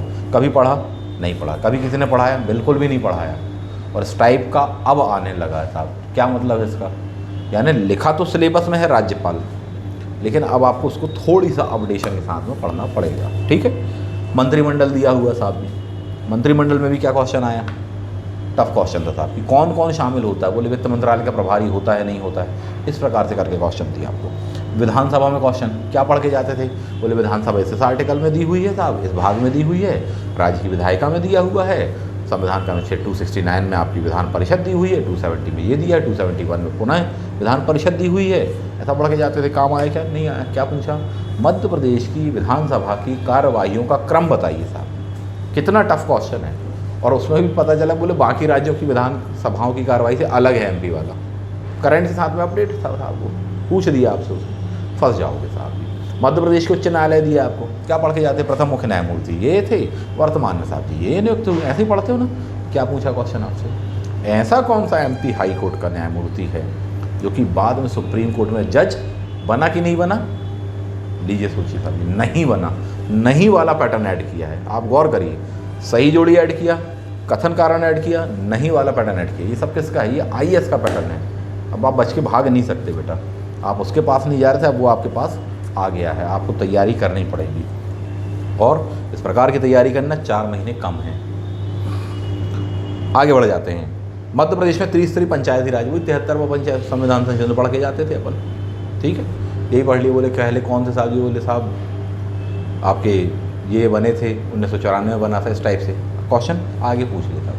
नगरीय निकाय पर ज़्यादा पूछ रहा, पिछले बार भी नगरीय निकायों पर ही क्वेश्चन आया हुआ था साहब। 2019 का भी आप देखेंगे तो नगरीय निकायों के संदर्भ में क्वेश्चन आया हुआ था। इस बार भी क्या है, नगरीय निकाय पर ही क्वेश्चन आया। उसमें से भी क्या बोल दिया साहब जी, कहाँ पर दिया हुआ है आरक्षण संबंधी प्रावधान। क्योंकि मालूम है 240 अंडर सेक्शन डी बनाना तो आसान होता है, लेकिन अब उसके बाद में नगरीय निकाय बनाना हो आपको 240 अंडर सेक्शन टी, उसका भी सब सेक्शन दिया ऑप्शन में, उसके तो ऑप्शन भी टफ थे, टी में भी 1 आपको दे दिया था। आपको यहाँ फंस गए बच्चे। टेक्निकल क्वेश्चन था, लेकिन जो क्लास में थे या जिन्होंने अच्छे से सुना था उनको बना, बाकी अटक गए साहब। नहीं तो क्या पढ़ते थे, भारतीय संविधान भाग 9 73वां 74वां संविधान संशोधन अनुसूची 9, बस जब अपन ने देखा था, सॉरी अनुसूची 11 और 12 है ना, तो ये अपन ने जोड़ा हुआ ऐसा करके है। उसके आगे बात हुई है, इसको तैयार आपको करना पड़ेगा। और देख लेते हैं अगली जो यूनिट आपको वहाँ पर दी हुई है, राज्य की अर्थव्यवस्था यानी एमपी स्टेट की अर्थव्यवस्था, इकोनॉमी वाला सेक्शन। जननांकी की जनगणना पूछा आपसे क्वेश्चन था, ईजी क्वेश्चन था। मध्य प्रदेश की कौन सी जनजाति सर्वाधिक संख्या में है या पॉपुलेशन वाइज बड़ी जनजाति कौन सी है। भीगो कोड आपको बताया हुआ था, वीडियोज़ में भी बताया हुआ था। ईजी कह सकते हो, लेकिन कई विद्यार्थी इसको भी गलत कराए, हो गया कन्फ्यूजन, गौड़ दे दिया साहब जी पहला। ये हुआ जिन्होंने वीडियो देखा था हमने जो जनजातियों पर बनाया था, उनमें से मैक्सिमम को बन गया क्वेश्चन। कई लोगों ने उस चीज़ के लिए लिखा भी है, कमेंट भी किया, बोले मैसेज भी किया हमको, बोले सर वो याद आ गया हमको, बाकी तो पूरा सब चीज़ें ठीक थी, बहुत हमने रामायण पढ़ी हुई है, लेकिन वो एट दैट पॉइंट इन दो में से तो कोई एक है, गौड़ या तो भील, उतने में फंस गए सर। बोले तब आपकी ही ट्रिक काम आई, आपके ही वो शब्द याद आ रहे थे हमको क्लास के, बना दिया था। तो ये फ़ायदा होता है। जननांकी की जनगणना को कह सकते हो मध्य प्रदेश का आर्थिक विकास। डायरेक्टली आपको ऐसा कोई क्वेश्चन नहीं मिलेगा कि आप सीधा सीधा इस टॉपिक से जुड़ा हुआ मिले। मध्य प्रदेश के उद्योग नहीं मिला था, ऐसा डायरेक्टली क्वेश्चन आप नहीं कह सकते हो कि इस वे में हो कि एमपी का यही वाला उद्योग बताओ। जैसा ट्रेडिशनल पहले आता था ना कि मध्य प्रदेश में पेपर का कारखाना कहाँ, सिक्योरिटी पेपर मिल कहाँ पर है साहब जी, ग्रेफाइट कहाँ पर मिलता है, खनिज वगैरह उससे संबंधित उद्योग कहाँ पर है, SCL वगैरह कहाँ पर लगाया गया इंडस्ट्री। नो, ऐसा कोई क्वेश्चन ही नहीं था, वो ट्रेडिशनल था। अब ये क्या है, पैटर्न आगे बढ़ गया। मध्य प्रदेश की जातियों पर नहीं आया इस बार, पिछली बार आया था, इसलिए जनजातियों पर आया। पिछली बार याद करो जो क्वेश्चन आया था वो भी काफ़ी टफ आया था। इनमें से कौन सी जो जनजाति है उसकी उपजाति नहीं है, ऐसा करके कुछ क्वेश्चन था, गौड़ों की या कुछ दिया हुआ था, और उसमें ऑप्शन टफ वहाँ पर था, या कह सकते हो जिनको याद आ गया, महार दिया हुआ था। 2019 की मैं बात कर रहा हूँ आपसे। वहाँ ये बताना साहब कि नहीं ये अंबेडकर जी की जाति है और ये SSC वाली बात है यहाँ पर, जबकि आप टी पूछ रहे हैं साहब। तो जिन्होंने इतना लिंकअप कर लिया था वो 19 में भी उनने बना लिया था, जो नहीं कर पाए, जो उनको उतना रिकॉल नहीं हो पाया, वो वहाँ भी गलत कर गए। बताने का आशा है कि डायरेक्ट क्वेश्चन नहीं आया। जैसे पहले पूछा था ना, बोले मध्य प्रदेश में सबसे बड़ी जाति कौन सी है, सबसे ज़्यादा अनुसूचित जाति किन जिलों में पाई जाती है, सबसे कम कहाँ पाई जाती है। मध्य प्रदेश में अनुसूचित जनजाति बोले झाबुआ में सबसे ज़्यादा पाई जाती है, अलीराजपुर में सबसे ज़्यादा पाई जाती है, इस तरह से करें क्वेश्चन। ये वाले नहीं आए हैं। इसके आगे बात हुई है आपको, क्योंकि आपको कॉन्सेप्चुअल में पढ़ना पड़ेगा तभी मिलेगा। ट्रेडिशनल में कितना मिला आपको, वो आपको ना मैं तो कहूँ आप जो एक आध दो गाइड यूज़ करते हो एग्जामिनेशन हॉल में ले जाने मिल जाती है आपको। बोले हाँ बेटा रख लो, और रख के पेपर बना लो, चलो रख लो दोनों, अपनी ल्यूसेंट भी रख लो यहाँ पर और अपनी वो जो गाइड है ना उसको भी धर लो, अब बना दो 100 क्वेश्चन। उसके बावजूद भी नहीं बनता साहब जी पेपर, वो तो जितना ज्ञान था उसके बल पे ही बनाया है आपने। ये कहलाता IAS का पैटर्न कि बोले बेटा जब तक घर की पूरी अलमारी नहीं लाओगे, कहाँ रख के, यहाँ पर रख के, तब तक पेपर बनेगा नहीं। ये पैटर्न था साहब जी। एग्ज़ाम के 2 दिन 4 दिन बाद तक आंसर ढूंढने पड़ रहे हैं, क्या समझ रहे हो, वरना पहले क्या था, बोले अब भी 1 घंटे में गूगल कर डालेंगे पूरा का पूरा आंसर, हो गया गूगल, नहीं हुआ ना। ये समझो चीज़ों को, सब बदल गया है आयोग, ठीक है। उसके स्वरूप में काफ़ी गुणात्मक परिवर्तन आ गया है, अपडेशन आ गया है, आपको अपडेट करना पड़ेगा यदि आपको सेलेक्ट होना है तो। आगे बढ़िए। मध्य प्रदेश, भारतीय संविधान, शासन प्रणाली, अर्थव्यवस्था, ये सब क्यों बता रहा हूँ, इसलिए बता रहा हूँ कि बेटा नहीं तो अभी फिर वही सिलेबस उठा के वो लीक से पढ़ने बैठ जाओगे आप। यदि आप फिर वही पढ़ने बैठ जाओगे तो फिर आपका वही होगा जो पिछले बार हो गया, यानी कि बदलाव की ज़रूरत है, आपको बदलना पड़ेगा। मैं आपको ये कहना चाहता हूँ, इसलिए ये सब बता रहा हूँ, सिलेबस को एनालाइज कर रहा हूँ। और यदि आप इसको समझ गए तो आप ये भी समझ जाओगे पेपर कहाँ से आएगा, किन चीज़ों को कितना डेप्थ में, किन चीज़ों के साथ में पढ़ना है। भारत शासन अधिनियम 1919 काफ़ी टफ क्वेश्चन था, इजी वे में आपको नहीं मिलने वाला था। अगला क्वेश्चन किस पर आएगा, इस बार 1919 पर आया था, अगली बार बेटा 1935 पर आएगा, लेकिन कुछ इसी वे में आएगा, समझना इस बात को, हिंट याद रखना। संविधान सभा, क्या क्वेश्चन पढ़ के जाते, बोले संविधान सभा के साहब जी अध्यक्ष कौन थे, पहले आए सही सच्चिदानंद थे, दूसरे वाले कौन थे साहब जी, ये थे, है ना, 9 दिसंबर 1946, 11 दिसंबर 1946 कर डाले, आया क्या, नहीं आया। क्या पूछा क्वेश्चन, मनोनीत उपसभापति, केवल उपसभापति नहीं, मनोनीत वर्ड वहाँ पर ऐड किया, और ऑप्शन में क्या दिया, HC मुखर्जी भी दे दिया, TT कृष्णमाचारी भी दिए। बोले ये तो दोनों ही दिए सर M लक्ष्मीकांत में, बेटा दोनों आंसर नहीं है, दोनों आंसर नहीं है, दोनों उत्तर नहीं। अभी भी लड़ लो, अभी भी कर लो, जितना करना है, जितना अपना सिर खुजाना है खुजा लो। अगर वीडियो एडिट किया गया तो मैं चिपका दूंगा इसमें या लिंक भेज दूंगा, पढ़ लेना उसको, एग्जैक्टली आपको मिल जाएगा साहब। ये पिछले बार भी समझाया था, अभी भी कई उस चीज़ को लेकर तनाव में है, उससे निकलना है अपन को, अगली बार के लिए और तैयारी। सच बात तो मैं ये कहूँगा कि इस बार एम लक्ष्मीकांत भी काफ़ी हद तक चीज़ों को कवर नहीं कर पाई साहब। ये पहले होता था केवल आईएएस में, लेकिन इस बार ये कहाँ हो गया, बड़ा असंभव सा कार्य, ये एमपीपीएससी में हो गया साहब। क्या सीख मिलती है आपको इससे? मिल गई कोई सही सीख आपको, अगली बार क्वालिफाई कर जाओगे। नहीं मिली कोई सीख, दिक्कत होगी। पंचवर्षीय योजना तो बनाना नहीं अपन को। संघीय कार्यपालिका, राष्ट्रपति एवं संसद, किस तरह से क्वेश्चन आए साहब जी। राष्ट्रपति पर आप क्वेश्चन देख लो, क्या पढ़ते थे? बोले 52 से लेकर साहब जी 61 तक दिया, आगे समाधान यहाँ दिया हुआ है, फंसा दी साहब। उन्होंने क्वेश्चन क्या पूछा? बोले साहब राष्ट्रपति जो संयुक्त अधिवेशन बुलाता है, आर्टिकल 108 जो आपका आर्टिकल कहलाता है, उसमें उन्होंने कौन सा वर्ड यूज़ किया है?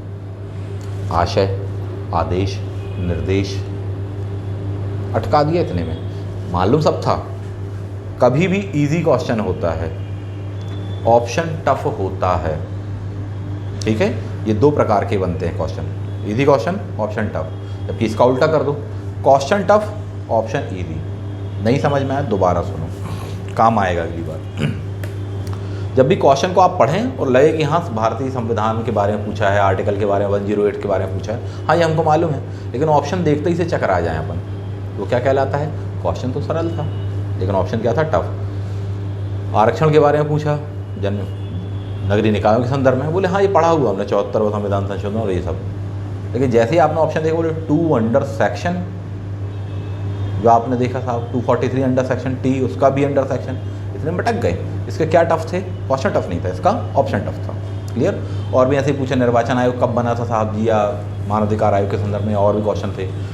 1 फरवरी 1994 डेट दे दी, कितना क्लोज ऑप्शन दिया आपको। 1 फरवरी 94 भी दिया था, 1 अप्रैल 94 भी दिया था, 24 फरवरी भी दिया था और 24 अप्रैल भी दिया था, घुमा दिया आपको वहाँ पर। क्वेश्चन टफ नहीं था, क्या टफ था? ऑप्शन टफ था साहब जी। तो जब भी ऐसी सिचुएशन बनेगी तो ध्यान रखना कुछ चीज़ों को। पहली बात कि कॉन्सेप्चुअल वे में अगली बार कैसे क्या तैयार करना है, और दूसरी बात तुक्का। क्या? जब भी क्वेश्चन बहुत आपका टफ होने वाला होगा, उसका आंसर जो होगा,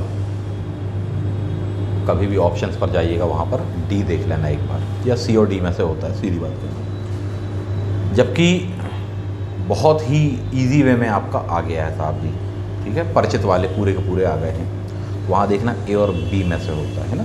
चलो तुक्के उक्के पर बात नहीं करते, अभी पढ़ाई पर बात करो, वो सबसे आखिरी है, बिल्कुल लास्ट डॉग फाइट की सिचुएशन होती है। बोले अब तो सब पूरा लगा लिया, 95 तो बना लिए, 5 में फंस रहे हैं, अब क्या करें?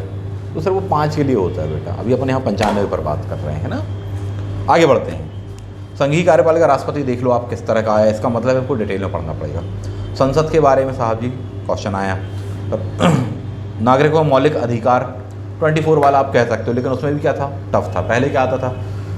संविधान के अनुच्छेद 14 में क्या दिया है, स्पष्टता वाला बात जो है वो कहाँ पर दिया है, आर्टिकल 17 में क्या दिया है, 18 में क्या दिया है, 19 में क्या दिया है, ये आता था।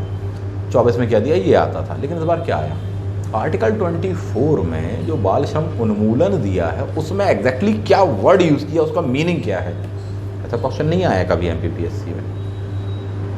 इनमें से कोई भी टफ क्वेश्चन रिपीटेड नहीं है एमपीपीएससी का। हाँ इजी कह सकते, बोले सर डायमंड वाला रिपीट हुआ, उनकी गिनती नहीं कर रहे हैं हम सिलेक्शन वालों की गिनती कर रहे हैं साहब, जिनको बना लेने से सिलेक्शन संभव होता है ना। तो ये समझो पैटर्न को, है ना। मौलिक अधिकार को भी अब आपको पढ़ना है तो वो वाली लीक मात्र पे नहीं पढ़ना, आपको इस वे में पढ़ना पड़ेगा। मौलिक कर्तव्य देखें, कोई क्वेश्चन नहीं, ठीक है, पिछले बार क्योंकि आ चुका है, 19 में देख लेना आप। डीपीएसपी पर डायरेक्टली क्वेश्चन ऐसा नहीं था। संविधान संशोधन वाली बात आप देखेंगे, काफ़ी क्वेश्चन थे साहब जी।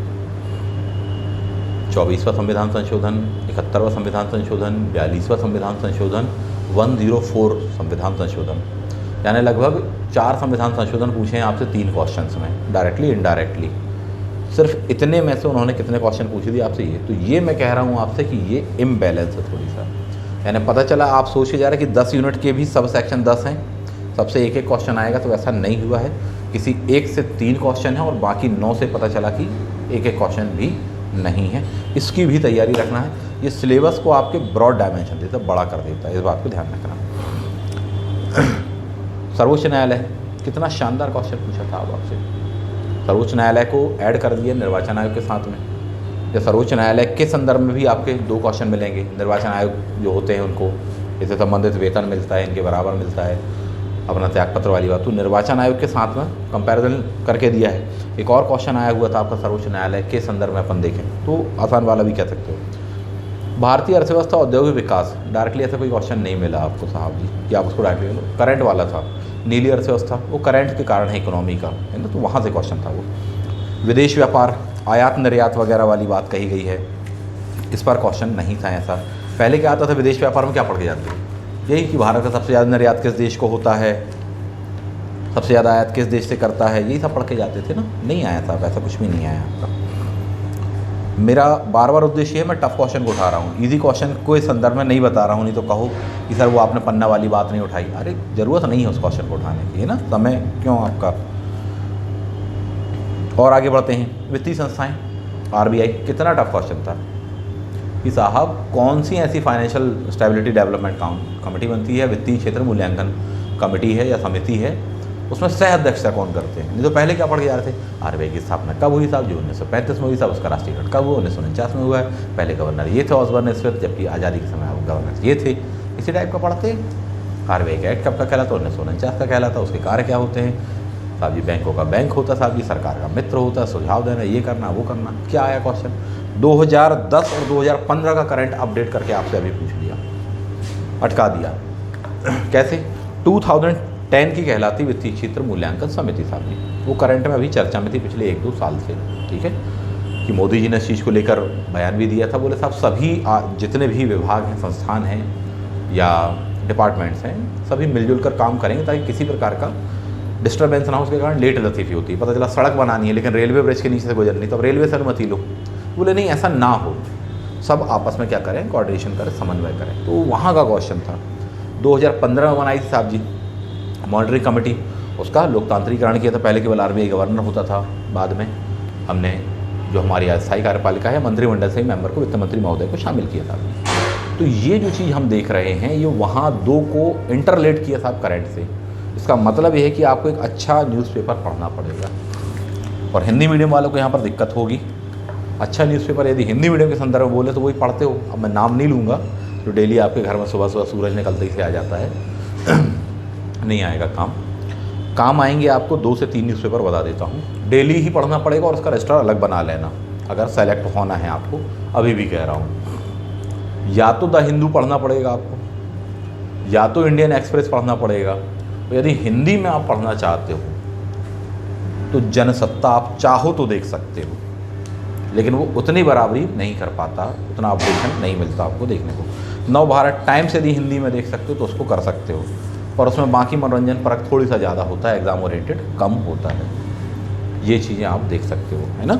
ये वही न्यूज़पेपर हैं जो आईएएस वाले हैं। मध्यम मार्ग अपनाना है, इंडियन एक्सप्रेस आप उठा के देख सकते हो चाहो तो, ठीक है।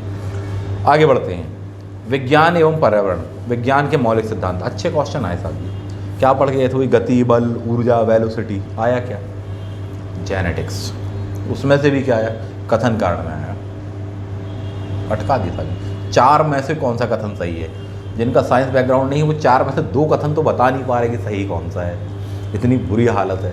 आप कहो 4 में से कौन कौन से बता देता साहब। अरे सिंगल वाला बनाने समझ में आ जाती थी बच्चों को, उसमें कितना संघर्ष होता था। बोले सर ये बीमारी बैक्टीरिया से होती है, ये वायरस से होती है, सर ये परजीवी से होती है, इतने में तो अटक जाते थे वो। क्वेश्चन का देख रहे हो आप स्टैंडर्ड, क्या स्वरूप रहा है, क्या सीख मिलती है। अब आप उससे बच के भाग नहीं सकते, आपको उस लेवल पर उतनी डेप्थ में पढ़ना पड़ेगा। अगली वीडियो में किसी पर मैं साइंस वाले सेक्शंस को लेकर भी मैं आपसे बात करूँगा, बताऊँगा, स्पेशली खासकर उन लोगों के लिए जिनका साइंस सब्जेक्ट नहीं भी रहा है 12th वगैरह में, और उनके लिए भी जिनका रहा है, काम आ जाएगा दोनों को, देखूँगा उस पर अलग ही चर्चा होगी। इवन बुक्स दिखा दूँगा या नोट्स दिखा दूँगा, अपने नोट्स दिखाना बार बार मैं इसलिए बचता हूँ कि अपनी प्रशंसा करना थोड़ा सा जमता नहीं है साहब, है ना। बुक्स भी बता दूंगा आपको, तो आप देखोगे उस चीज़ में कि साहब ये तो छाप दिया उठा के, ऐसे कई क्वेश्चन है ना। चलिए देखेंगे उस चीज़ को भी। भारत के प्रमुख वैज्ञानिक संस्थान नहीं था क्वेश्चन था जिससे बेसिक। हाँ आप कह सकते हो, बोले सर वायरोलॉजी वाला तो आया था, बेटा वो करंट का क्वेश्चन था। कोविड के पूरे काल में 1.5 साल से बार बार तो वही चर्चा में आ रहा था, तो वो करंट का था। आप चाहो तो उसको संस्थानों में रख सकते हो, नहीं तो क्या पढ़ के जाते थे आप, संस्थानों की लंबी चौड़ी लिस्ट थी साहब जी। तो आसान पूछा भी तो किससे जोड़कर पूछा उन्होंने? करंट से। जिसने न्यूज़पेपर पढ़ा डेली वो भी और उसको लिखा, उनसे बना है पेपर ये।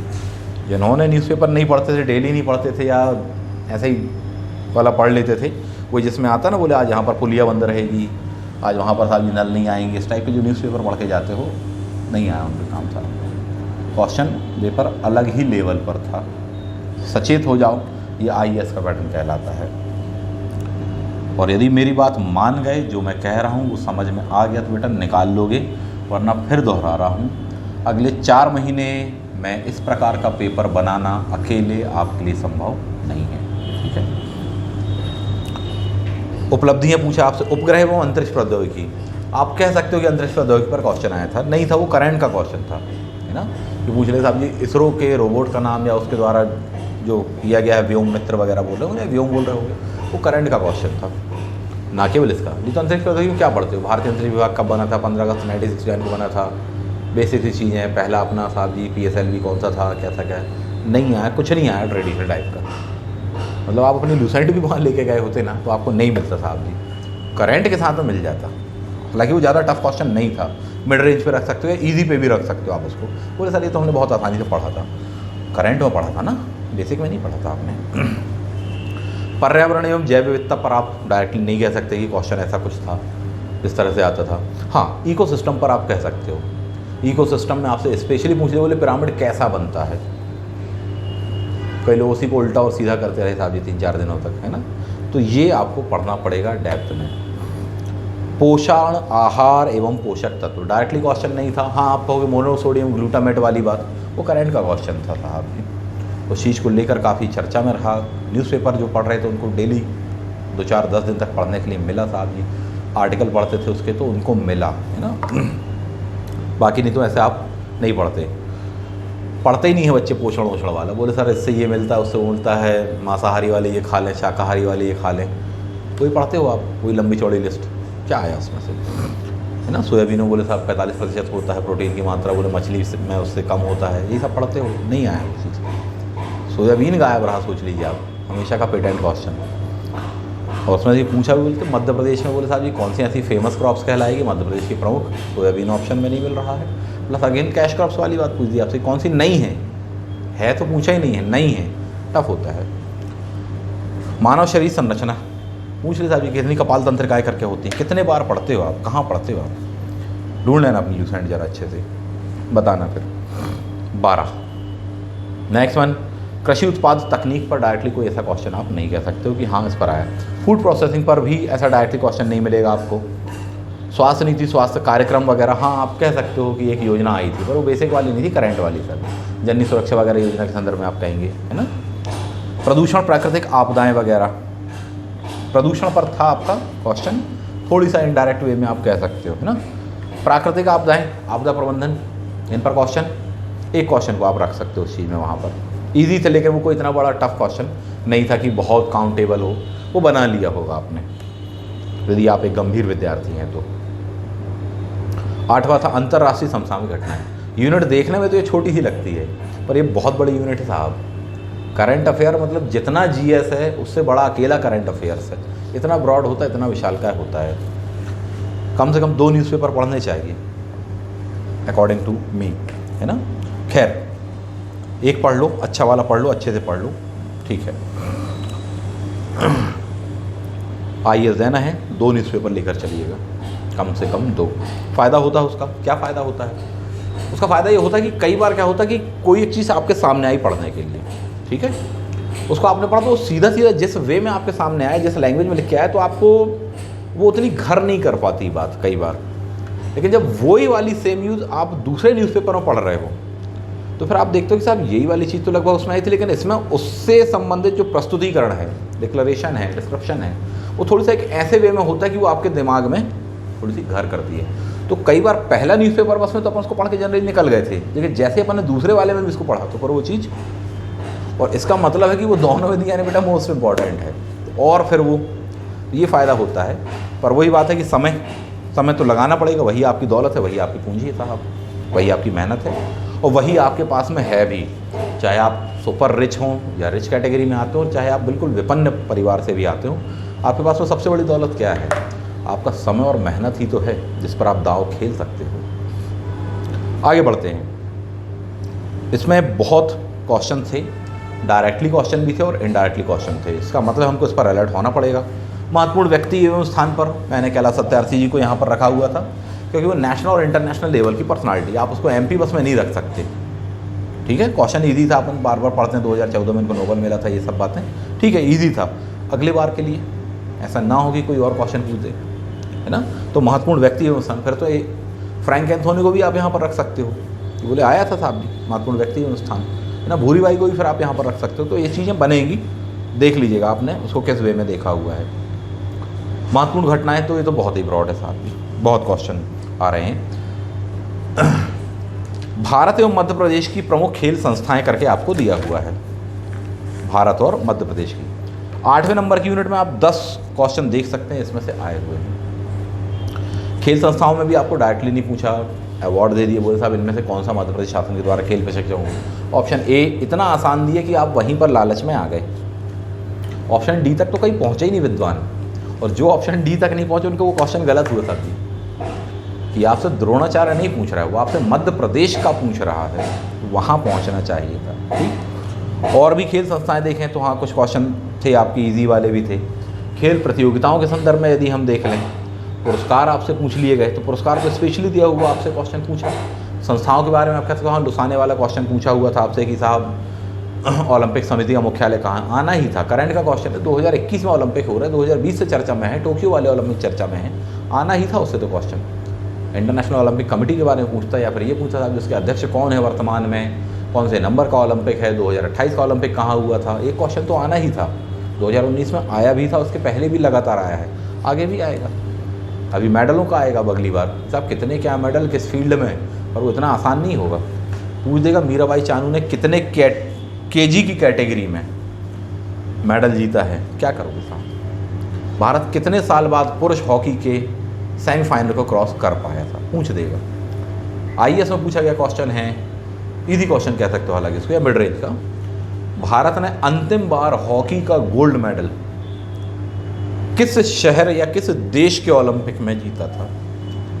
अगेन क्वेश्चन था किस वर्ष में जीता था, इससे क्वेश्चन आना ही था। इस प्रकार से कुछ ना कुछ मिलेगा, आगे भी मिलेगा, पहले भी आया है, तैयार करना पड़ेगा आपको साहब। सूचना संचार प्रौद्योगिकी ने काफ़ी धोखा दिया आपको, 9 क्वेश्चन आए थे। इलेक्ट्रॉनिकी सूचना एवं संचार प्रौद्योगिकी, इलेक्ट्रॉनिकी पर तो भर भर के क्वेश्चन दिए साहब आपको, है ना। गुटेनबर्ग और न जाने क्या क्या करके था, गार्टनर। ठीक, सूचना संचार प्रौद्योगिकी पर सबसे ज़्यादा क्वेश्चन आए हुए, मतलब सिर्फ इस वर्ष से आपको 3 से 4 क्वेश्चन मिल जाएंगे। रोबोटिक्स पर 9 क्वेश्चन, इसका मतलब अगली बार रोबोटिक्स तैयार रखना। आर्टिफिशियल पर 9 क्वेश्चन बेसिक वाला। हाँ, आप कह सकते हो साहब कि ऑटोमेटिकली सेलेक्ट करता है वो और आपको दे देता है परिणाम वाला क्वेश्चन, आप इसमें रख सकते हो, बट जैसा ट्रेडिशनल वे में आपने पढ़ा वो नहीं आया। Cyber security 9 question. E governance भूल जाओ। Internet and social networking sites, ये क्वेश्चन वहाँ का रिलेवेंट था, सोशल नेटवर्क साइट वगैरह किसको ब्लोफिश वगैरह करके था ना आपका वो क्वेश्चन। ई कॉमर्स कोई क्वेश्चन नहीं आया आपका साहब वहाँ पर। इसका मतलब क्या, जिन जिन पर नहीं आए हैं संभावना ये बनती शायद अगली बार आयोग उन पर क्वेश्चन को खेल जाए। थोड़ी सा देख लेना, प्रिपेयर कर लेना, दूध के जले हो थोड़ी सा छाछ को फूंक कर पी लो, काम आएगा।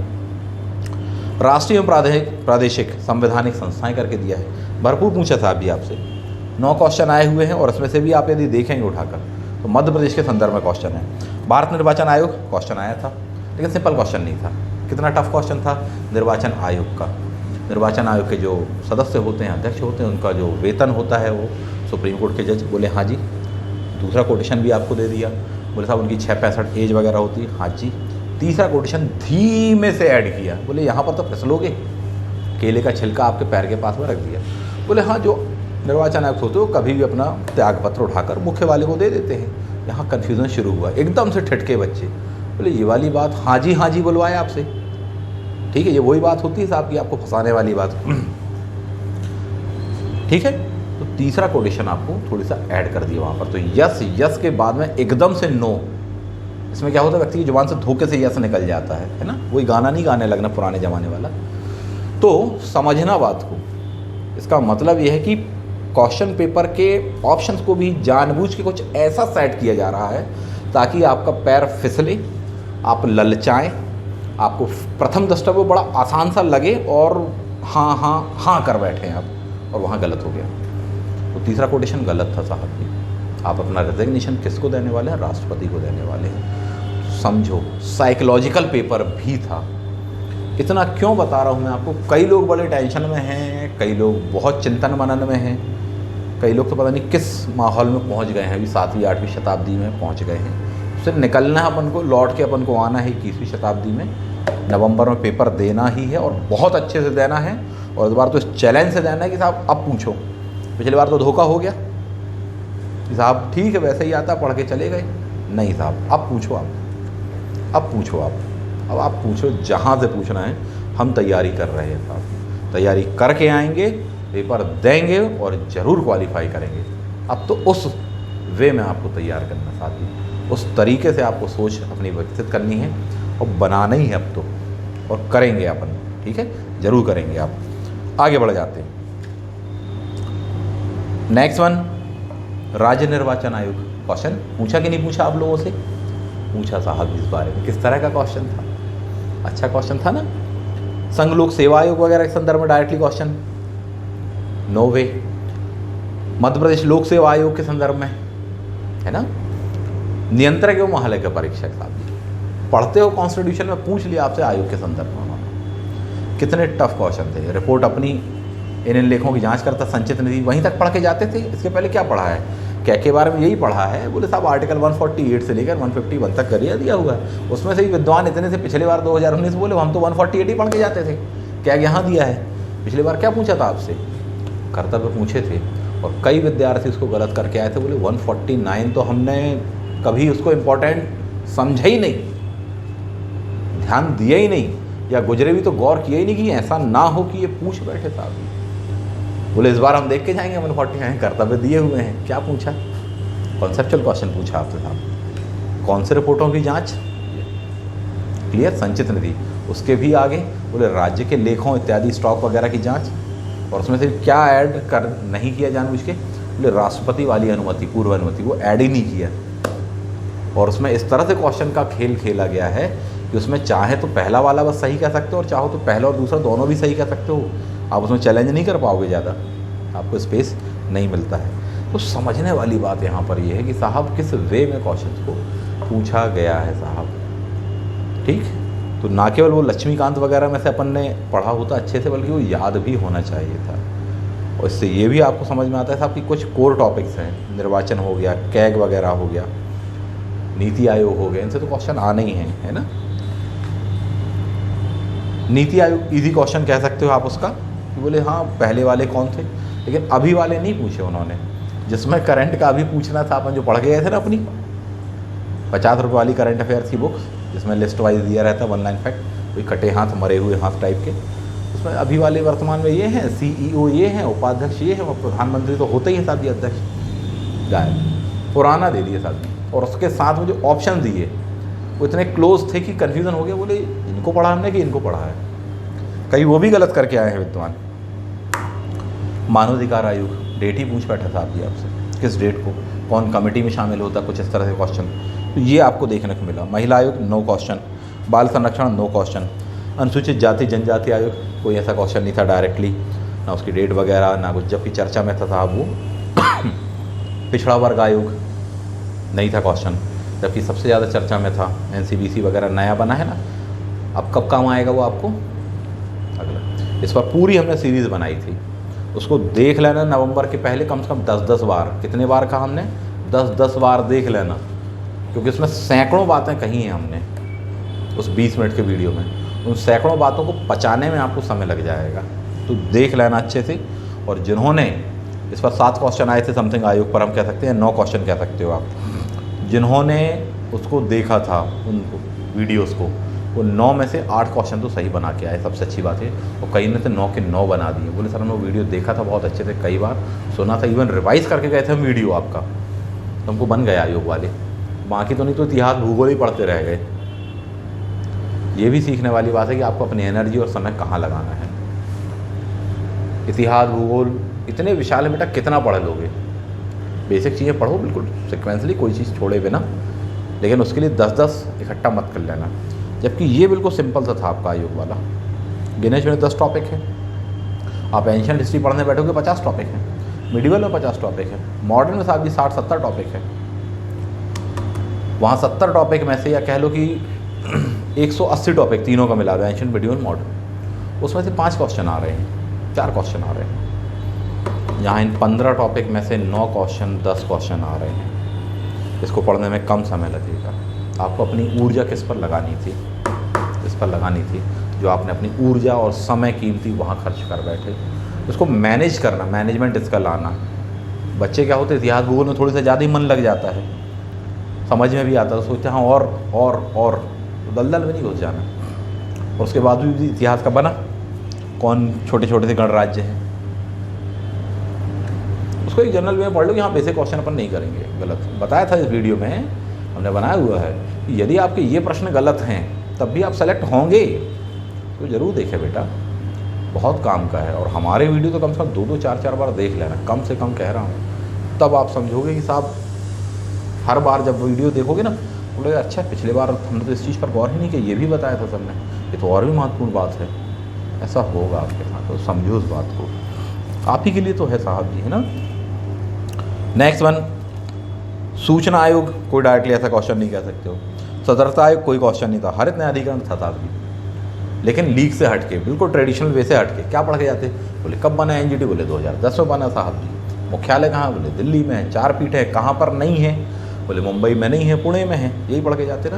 पहले कौन थे? लोकेश्वर सिंह पाटा। वर्तमान में कौन है साहब जी? ये सब पढ़ते हो ना। अभी नए वाले कौन बने साहब जी? बोले बहुत करंट में चर्चा में थे, सुप्रीम कोर्ट के पूर्व न्यायमूर्ति साहब जी, है ना। 1 रुपये का फाइन भी लगाया था प्रशांत भूषण तक, बहुत चर्चा में थे, लेकिन नहीं पूछा वो। क्या क्वेश्चन पूछा? तो बोले साहब कोई सहमत नहीं है तो अपील कितने दिनों में कर सकता? और ऑप्शन देख रहे हैं आप, 30 दिन ऑप्शन, 60 दिन, 90 दिन, 120 दिन। कई बच्चे कहाँ फंसे, उनको लगा शायद आरटीआई में 30 डेज़ का होता है, एनजीटी में शायद 30 का होता होगा या ज़्यादा ही, तो 60 कर दो। अटक गए। कितना था उसका उत्तर? 90 दिन था साहब। ये लीक से हट के क्वेश्चन था, आप ऑब्जर्व कर लो, इसके पहले कभी भी नहीं आया क्वेश्चन। बिल्कुल आपको इतने आसानी से नज़र नहीं पड़ी होगी। हमने वीडियो में हालांकि साफ साफ बताया था, आखिरी के सेक्शन में देखना वीडियो में, साफ साफ बताया था। 90 डेज़ वाली बात हमने कही थी साहब, यदि कोई सहमत नहीं है तो। इसलिए तो आपसे कह रहा हूँ अपने समय और ऊर्जा का एक सही दिशा में इस्तेमाल करो। खाद्य संरक्षण आयोग के संदर्भ में डायरेक्टली ऐसा कोई क्वेश्चन आप नहीं कह सकते हो। इनडायरेक्टली आप चाहो तो लिंकअप किसी को किसी कर ली, बोले मोडोसिंडियम ग्लूटामेट वाला हम लिंकअप करना चाहते हैं तो वो कर सकते हो। कुछ ये सिलेबस है साहब जी आपका, इसको कुछ आपको तैयार करना है। काफ़ी लंबा सा वीडियो हो गया। मेरा एनालिसिस ये है इस पेपर को लेकर, प्लस 2019 के पेपर को लेकर, उस पर भी वीडियो बनाया, उसको देख लो जाकर। इन दोनों पेपर्स को एनालाइज बहुत अच्छे से करो। यदि इसको कर लेते हो तो आपको पहली बात तो ये समझ में आना शुरू होगा कि अगली बार आयोग की प्लानिंग क्या चल रही है। और यदि आपने ट्रेस कर लिया कुछ कुछ, पूरा तो नहीं कर पाओगे, कुछ कुछ कि आयोग कुछ इस वे में सोच रहा है, कुछ इस तरह से पेपर बनाया है, और हम लोग तो इस तरह से पढ़ते आए हैं, ट्रेडिशनल वही घिसे पिटे टाइप के फैक्ट, वैसा तो आया नहीं है, और आगे भी संभावना कम ही लग रही है ना। उसके लिए क्या तैयारी है? अब इसके साथ में आपको एक और दायित्व बन जाएगा साहब, आपको क्वेश्चन पेपर बार बार लगाने पड़ेंगे, प्रीवियस से ज़्यादा क्वेश्चन लगाने पड़ेंगे। बता चुका हूँ उन सब चीज़ों के बारे में। तो कुछ इस वे में आप तैयार करो चीज़ों को, तब जाकर आपका काफ़ी अच्छे से प्रिपेयर होने वाला है ना। मेरे ख्याल से सारी बातें मैंने कर ली हैं आपसे इस चीज़ को लेकर। बहुत जल्दी अपने बैच स्टार्ट हो रहे हैं, बता चुका हूँ आपको। प्री के लिए प्लस मेंस के लिए, यानी प्री का मेंस वाला बैच अलग है, स्पेशल मेंस का आपको बैच करना है वो बैच बिल्कुल अलग है। शाम को 5 बजे से स्पेशली मेंस, इनको सिर्फ और सिर्फ मेंस करना है। हालांकि मेरा सजेशन साफ रहता है कि बेटा कम से कम प्री मेंस का बैच करिए आप। 1 साल 2 साल 3 साल आप हमारे पास में गुजारिए। सुनिए, सिलेबस का सेक्शन तो हम जो पढ़ाते हैं वो तो पढ़ाते ही पढ़ाते हैं, बिल्कुल टू द पॉइंट, लेकिन उसके अलावा भी कई जो एक्स्ट्रा क्लासेस हो जाती हैं वो बहुत हेल्पफुल होती हैं बच्चों के लिए। चाहे मनोबल में वृद्धि की बात हो, चाहे विविध प्रकार के ज्ञान में वृद्धि की बात हो, और चाहे सिलेबस से इंटरलिंक्ड हो साहब। तो ये होता है क्योंकि हमारी हर क्लास हम कोशिश ये करते हैं कि बच्चों को कुछ नया मिले, भले वो कितने ही पुराने विद्यार्थी क्यों ना हो। तो ये चीज़ थोड़ी सी होती है, तो इस संदर्भ में आप चीज़ों को देख सकते हैं। क्लियर ये वाली बात? चलिए, तो मैक्सिमम चीज़ों पर यहाँ चर्चा हो गई। और इस चीज़ को लेकर अपन यदि देखें तो आपको मैंने बुक्स पहले भी बताई हुई हैं, कुछ और अभी भी बता देने वाला हूं आपको मैं, उस चीज़ को आप देख लीजिए। बुक लिस्ट के बारे में यदि अपन देखें, कुछ बुक्स मैं पहले ही बता चुका हूँ, रिपीट कर दे रहा हूँ फटाफट। एमपी की ज्योग्राफी आपको अलग पढ़नी पड़ेगी, कमल किशोर शर्मा वाली जो है, जिसको प्रमिला कुमार जी मैंने आपसे कहा था, स्पेशल पिक दिखाई थी, वो देख लीजिएगा। एडिटेड किया जाएगा तो लगा देंगे साहब, ये तो पुराने वाली वीडियो में देख लेना। मॉडर्न इंडिया के लिए क्या कहा आपसे, BL ग्रोवर। एनसीईआरटी आपसे कहा है एंशिएंट की एक रखना, मिडिवल की एक रखना। ऐसा कुछ नहीं करना है एंशिएंट की सर हमको 3 अच्छे लगे हम तीनों ले आए, मिडिवल की भी 4 अच्छी लगी तो वो ले आए, ऐसा नहीं करना, एक एक करके ही रखना। प्लस नोट्स जो हम आपको दे रहे हैं उस चीज़ को। मध्य प्रदेश के इतिहास के संदर्भ में आपको बताया, मध्य प्रदेश का स्वतंत्रता आंदोलन में योगदान वाली बुकलेट आपको बता चुका हूँ मैं, है ना, तो उस चीज़ को देख लीजिएगा। शंभू गुरु जी वगैरह इत्यादि वो देख सकते हैं आप। कॉन्स्टिट्यूशन के लिए एम लक्ष्मीकांत ही आपको फॉलो करनी है, या चाहो तो आप सुभाष कश्यप भी देख सकते हो, जिसमें आपको कन्वीनियंट लगे वो आप थोड़ी सा देख लेना। इसके अलावा यदि हम बात करें इकोनॉमी के लिए, तो 2 बुक्स आपको मैं पहले ही बता चुका हूँ, पुनः बता दे रहा हूँ, या तो लाल एंड लाल और या फिर रमेश सिंह। ऐसा कोई चमत्कारी व्यक्तित्व मत निकलना कि बोले सर हम तो दोनों ही ले आए, ऐसा नहीं करना है ना, एक यानी एक ही रहेगी, ठीक। इनको ध्यान रख लेंगे थोड़ी सा नोट्स में, क्योंकि जो हम आपको देंगे उसमें से बेटा आपको कवर हो जाएगा, आपको पढ़ने की जरूरत तो नहीं पड़ेगी, ठीक है। वो मैक्सिमम चीज़ों को आपको कवर कर देगा। कुछ कॉन्सेप्ट या कुछ ज्ञान का स्तर जो लक्ष्मीकांत जी वाली बात है या रमेश सिंह वाली बात है, वो वहीं से आपको मिलेगा, है ना, वो नहीं मिल पाएगा आपको। हाँ, अगर बहुत गौर से आप मुझे सुन पाए या वैसी कुछ क्लास में आप रहे तो बात एक अलग है, या उस पर वीडियो रहे तो बात एक अलग है, पर इतना कुछ है कि क्या क्या समेट लोगे आप एक वीडियो में, इस बात को भी समझिए।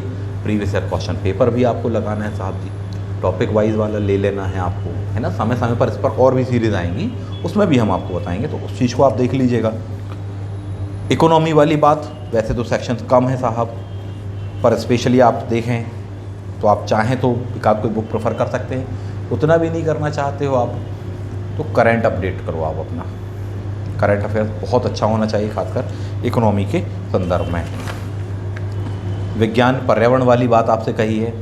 7th क्लास की NCERT, क्या कहा हमने, 7वीं क्लास की कक्षा की NCERT आपसे कहा, उसको देख लेना, वो बेस्ट कहलाती है साहब, ठीक है।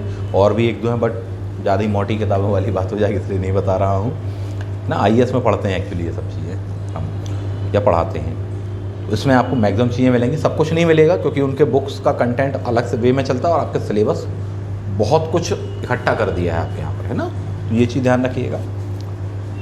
समसामयिक घटनाएं 2 न्यूज़पेपर वाली बात कही, आप एक पढ़ो, अच्छे से पढ़ो, उसका रजिस्टर अलग होना चाहिए, मेंटेन होना चाहिए, डेट वाइज उसको आपको मेंटेन करना ही करना है। कम से कम लिखना है, इस बात को ध्यान रखना, क्या कहा, कम से कम लिखना है आपको करंट अफेयर्स के रजिस्टर में। अब उसके बावजूद भी लिखना तो है, ये नहीं कहना बोले हम तो कोरे ही रखे हैं, वो भी नहीं कह रहा हूँ, कम से कम लिखना है।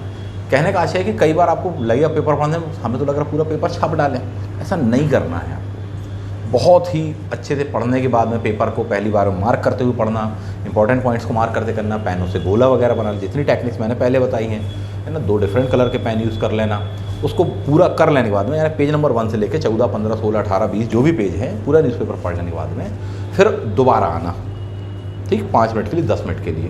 पहली बार में कुछ नहीं लिखना, दोबारा आए, कहाँ कहाँ मैंने मार्क बनाए हैं, 20 जगह मैंने मार्क बनाए हैं, 100 जगह मैंने मार्क बनाए हैं।